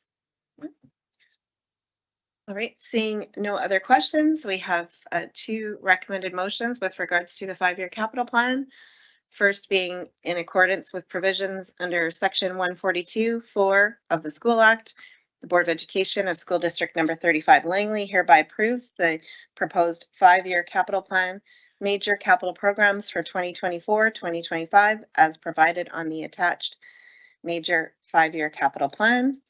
Do I have a mover for that motion? Trustee Rye, do I have a seconder? Trustee Neufeld, any discussion on the motion? All right, can I have a show of hands, please? All those in favor? Any opposed? Carried unanimously. Next recommendation is in accordance with provisions, a recommended motion, sorry, in accordance with provisions under section 142(4) of the School Act, the Board of Education of School District Number 35 Langley hereby approves the proposed addition to the 5-year capital plan, minor capital programs for 2023-2024 as provided on the attached minor 5-year capital plan addition. Do I have a mover for that motion? Trustee Neufeld, seconder, Trustee Fox. Any discussion on the motion? Okay, all those in favor, please raise your hand. Any opposed? Carried unanimously. Thank you. All right, moving on to Policy Committee. Notice of motion return, policy 17, accumulated operating surplus. Are you able to discuss this? Okay, pass it over to Secretary Treasurer Isley. Thank you. At the April 25th public board meeting, there was a recommendation to the board to put out a notice of motion on the changes to policy 17, accumulated operating surplus policy. That notice of motion has closed and there was no feedback received. Thank you. Any questions from trustees? All right, there is a recommended motion that the Board of Education approves policy 17, accumulated operating surplus as presented. Do I have a mover? Trustee Dickinson, seconder. Trustee Neufeld. All right, and any discussion on the motion? All right, okay, show of hands, please. All those in favor? Any opposed? Carried unanimously. Thank you. Right, moving along to new business. We had no new business added to our agenda. Beginning, any new business? Great. Okay, moving along to trustee comments. I will start maybe on my far right. or sorry, far left. That's a long week. It's only Tuesday. It's getting late, yes.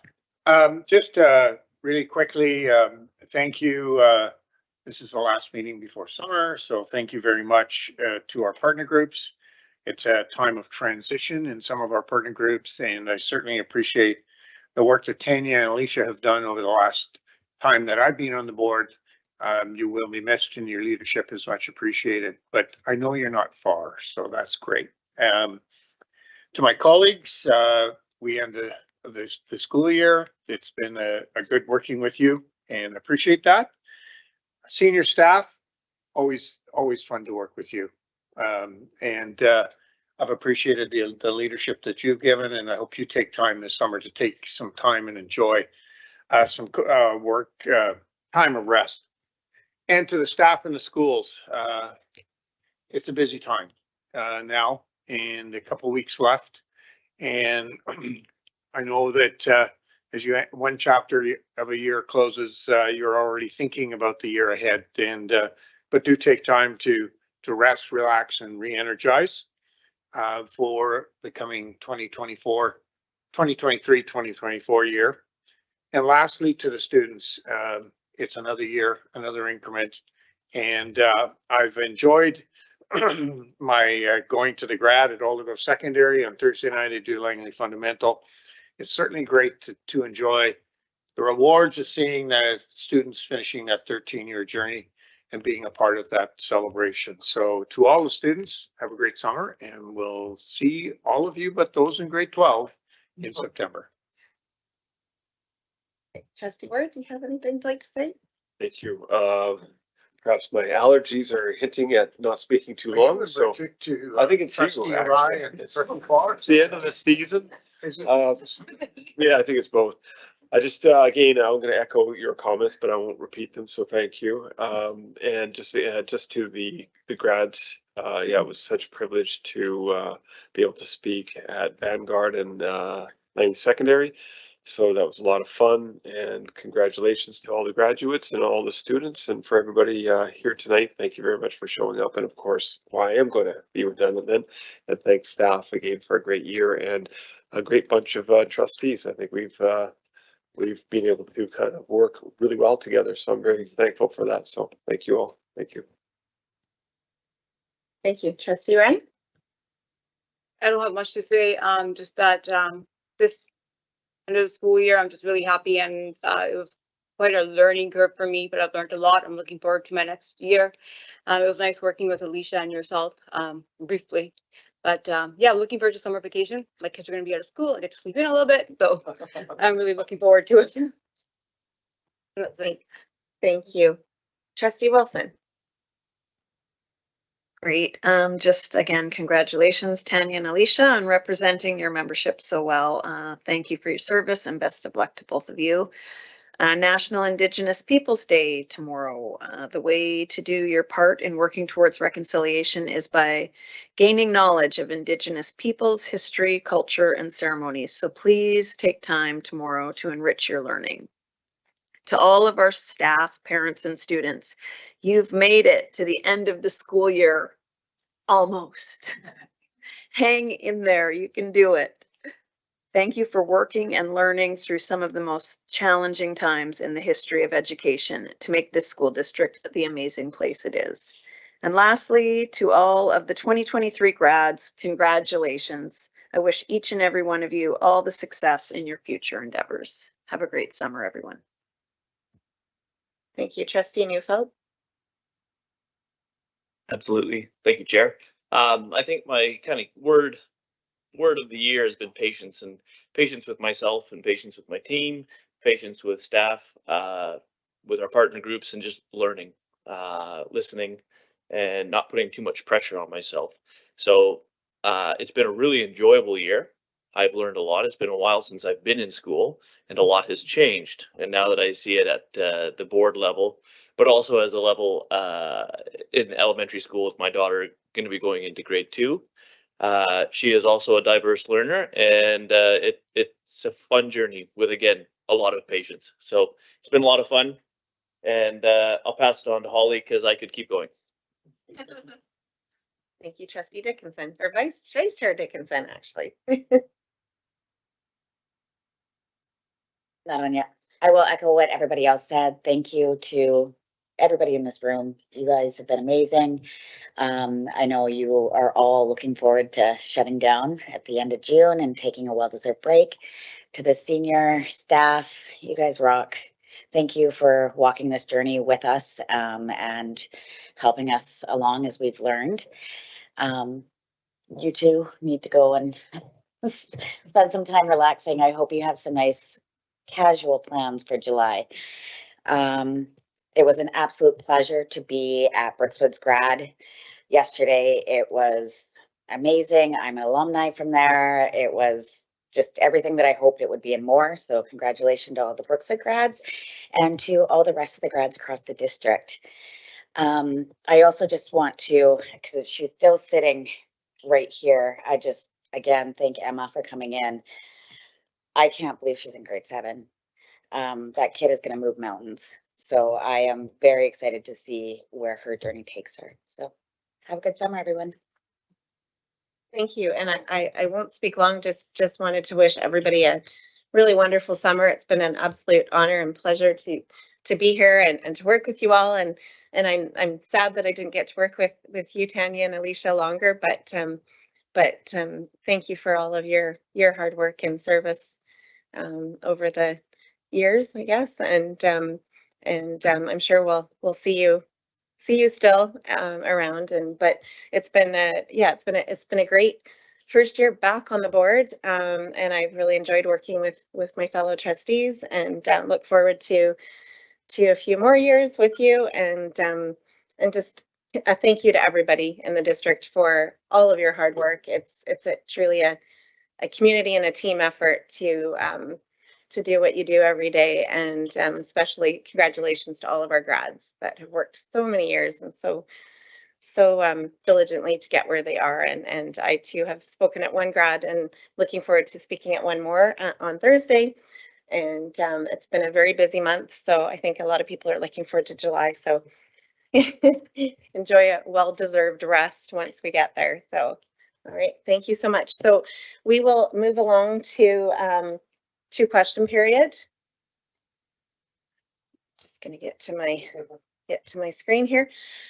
So question period is provided at board meetings. The purpose is to ensure that those present in the audience have an opportunity to obtain clarification concerning business conducted during the meeting. Priority will be given to responding to one question per person before considering further questions from any individual. The following will help the public develop questions for question period at a board meeting that is keeping with the goal of a respectful and focused meeting. Questions need to be directed to the chair and not to staff, need to be related directly to the topic on the agenda, need to be succinct, focused, and not be a statement, may not be asked that are related to personnel or directed at any individual trustee, may not be asked that are related to contract negotiations, and the questioner shall provide their name so that it can be reflected in the minutes.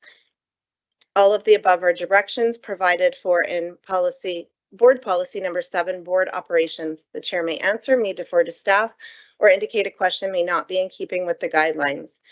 The board appreciates the public's interest and wants to ensure a professional meeting is conducted with question period focused on providing guests with the clarification they seek.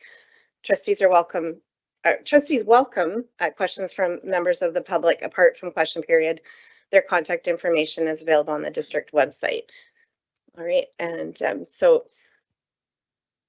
feel free. Yeah. Awesome. So my name is Tina Patterson. I know that some of you know who I am.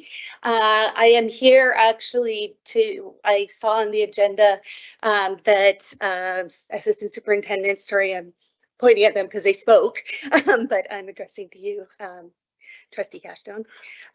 Anyway, that you had, we're looking at inclusion. You were talking about the fact that student outcomes are really dependent upon what goes on often in a classroom.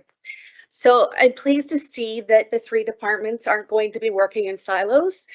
I'm here to speak to you just ask a question about my son, Hunter Patterson, who was a student. He graduated last year, and I wanted to say thank you to the district. When he was in grade 1, he was excluded, and the departments worked in silos, and they did not connect with each other. And so my son, checks all the boxes for those 3 silos. He's Indigenous ancestry.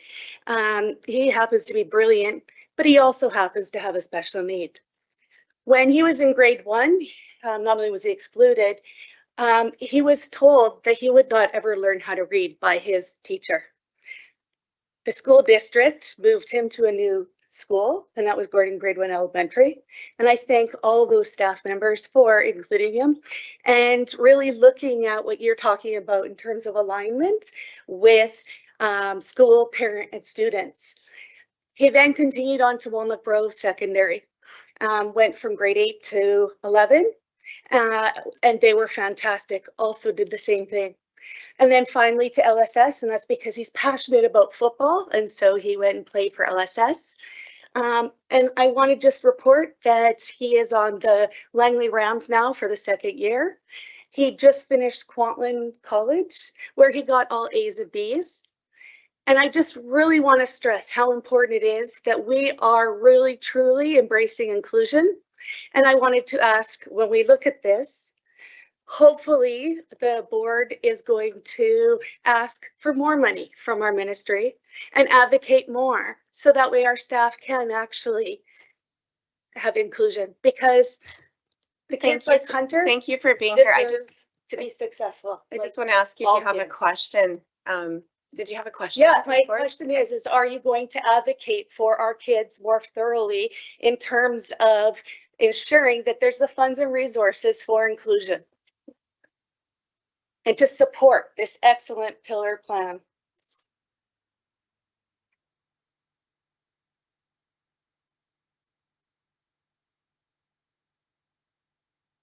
So I'm just, so first of all, I'm happy for Hunter. Congratulations to him and everything he's. And I know you. Yeah. I think for us as a district, and I can speak for the trustees, that we're always trying to ensure that we are advocating the best we can as a district to ensure that there's funding to support all of our students, especially when it comes to our diverse learners.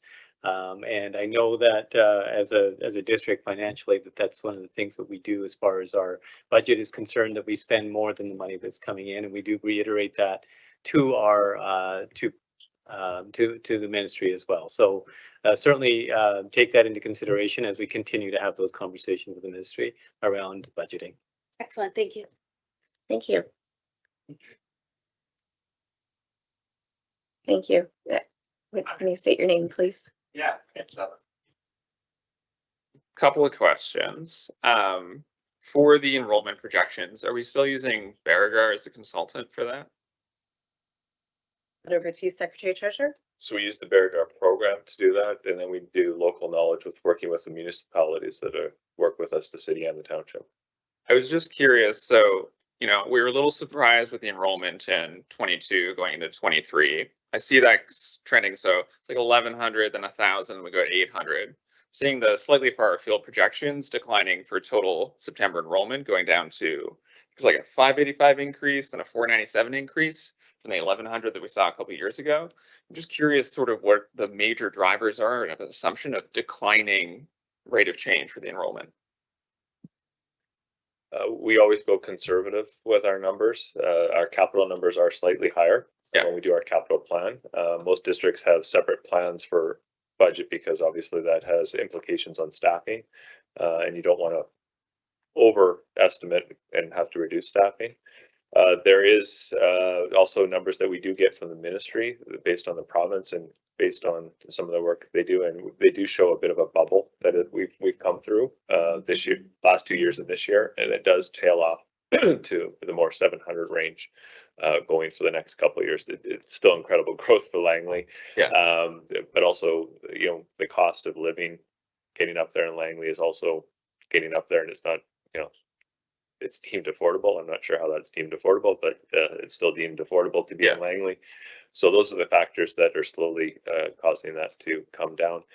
The two jumps also were catch-ups for the COVID years. Yeah. For the, I guess my following question there is, you're split there between operating and capital. Further in the plan there, the comments around the additional portables and the investment for that, there's a slightly higher projection, a more conservative projection or underlying the capital needs for actual space there. Is that what you're getting after? Can you restate that, please? Yeah, sorry. Sorry. You said there's a differentiation between the projections you have for the operating budget versus maybe your capital planning that you're going through. So obviously new schools being built, but also portables in sort of the shortish near term. I'm curious, is there a more conservative or a higher assumption for enrollment that drives the capital needs that isn't stated in that plan? Yeah, so the capital numbers, the 5-year capital plan was presented tonight.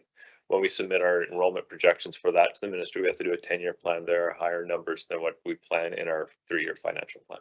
Got it. Makes sense. Third was ELL. Looks like enrollment overall is going up at a higher rate than the total district change. I'm curious, is that a demographic change or what might be driving that? Very much a demographic change. There's what's driving the growth in the provinces in migration from places outside of Canada. Gotcha. And how are we expecting the staffing plan or support plan to adjust to that change? Because it's quite significant in the next couple of years here. Yeah, so we have funds in, for ELL teachers in our operating, but also with the classroom enhancement fund that with the restored language, there's also like case list numbers. So there's also will be additional staffing that comes in through the classroom enhancement fund program as well, which isn't shown in there because that's a year-to-year plan based on actual needs. Got it. Is there an enumerated or like a list of reporting of that that's available in year though? Sorry, is it for you? You're saying they're coming out in year based on decisions. Is there an accounting of that that's available of where the CEF actually gets used for that? Yeah, yep. It's in the financial statements. Yeah. Okay, I'll take another look through there. Great. And then not necessarily specifically for you, Brian, but overall, obviously we approved budget for the next year and a 3-year financial plan that has a current deficit, which is being filled with accumulated surplus. And then for the next 3 years, a growing deficit, which will fully deplete your accumulated surplus. Board Policy 17 will require you to take action to restore that. I'm curious what the board's perspective is on taking a financial plan that is accumulating a further deficit with no obvious recourse to reestablish that operating surplus. I think that one's me too. Sure. I mean, you operate the machine, but the governance sits with the others. But yeah, a big driver of that is the portables. So our assumption right now, and it's assumption we have to go on, is that we finish the year every year with the budgeted expenditures that we have. This district has a history of not doing that and having surplus funds. So those surplus funds, then once we know what they are, can be applied in subsequent years to pay for portables and those kind of things, which will draw that down. The financial plan is more to show what could happen if nothing else changed. And basically it highlights the needs for districts, especially those that are not growing. Growth covers over a multitude of sins. That there are ongoing costs for teacher increments, exempt staff, inflation, things that aren't funded by the ministry that if not viewed by the board and have plans for, the districts can get themselves into trouble. yeah, so I understand, from the ministry's perspective introducing that, but I'm just curious from the board's perspective, as we carry into next year, having a deficit this year being plugged by that accumulated surplus, is the intention to look towards cost saving measures next year? Should that accumulated or for the deficit to grow? I see in 25-26, the 3-year plan has it at just over $4.5 million for the year, or I think 2 next year. I'm just curious from a governance perspective what the board's current position is on looking at those. I think Brian explained it well, but from a governance perspective, how are you looking at that from a fiscal responsibility perspective?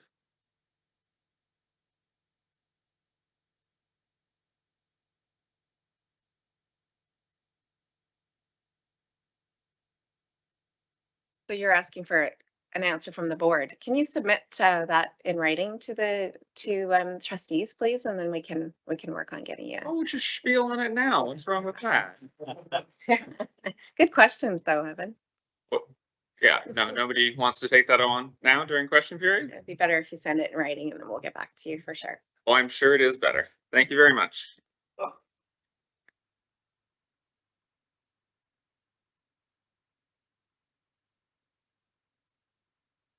Continue my questions from 2 board meetings ago with regards to Willoughby, but linked into some other developing areas in Langley. And this is probably a little bit more for the board as well. In one of the reports recently, one of the committee meetings, there was a quote that said, Mayor Woodward says that the township will not be proceeding with development without a plan for schools and parks in the area. And he's referring to the Brookswood plan going forward. Encouraged, obviously, that a little bit of a pause perhaps on development until there's a plan in place for schools. We probably learned a little bit from the Willoughby area, which continues to go. But in watching council meetings, we've seen Brookswood is pushing ahead. So my first question is probably, is there a plan for schools in Brookswood that the board has been involved in communication with the Township Council? I'm going to pass this over to Secretary Treasurer because I know there is ongoing discussions with between staff at this point. There are ongoing discussions. The final plan is going to be contingent on whatever the plan is for development. When they say that there needs to be a plan for schools, there was a plan for Willoughby schools as well. The issue is that we require ministry approval to be able to buy the land and then the ministry approval to build the schools. So just because there's a plan doesn't mean there's going to be a different approach to how we build schools. Okay. So tagging on to that, obviously the new elementary school coming to Willoughby is good news, probably still late in the process, and obviously on the slope there, good news as well.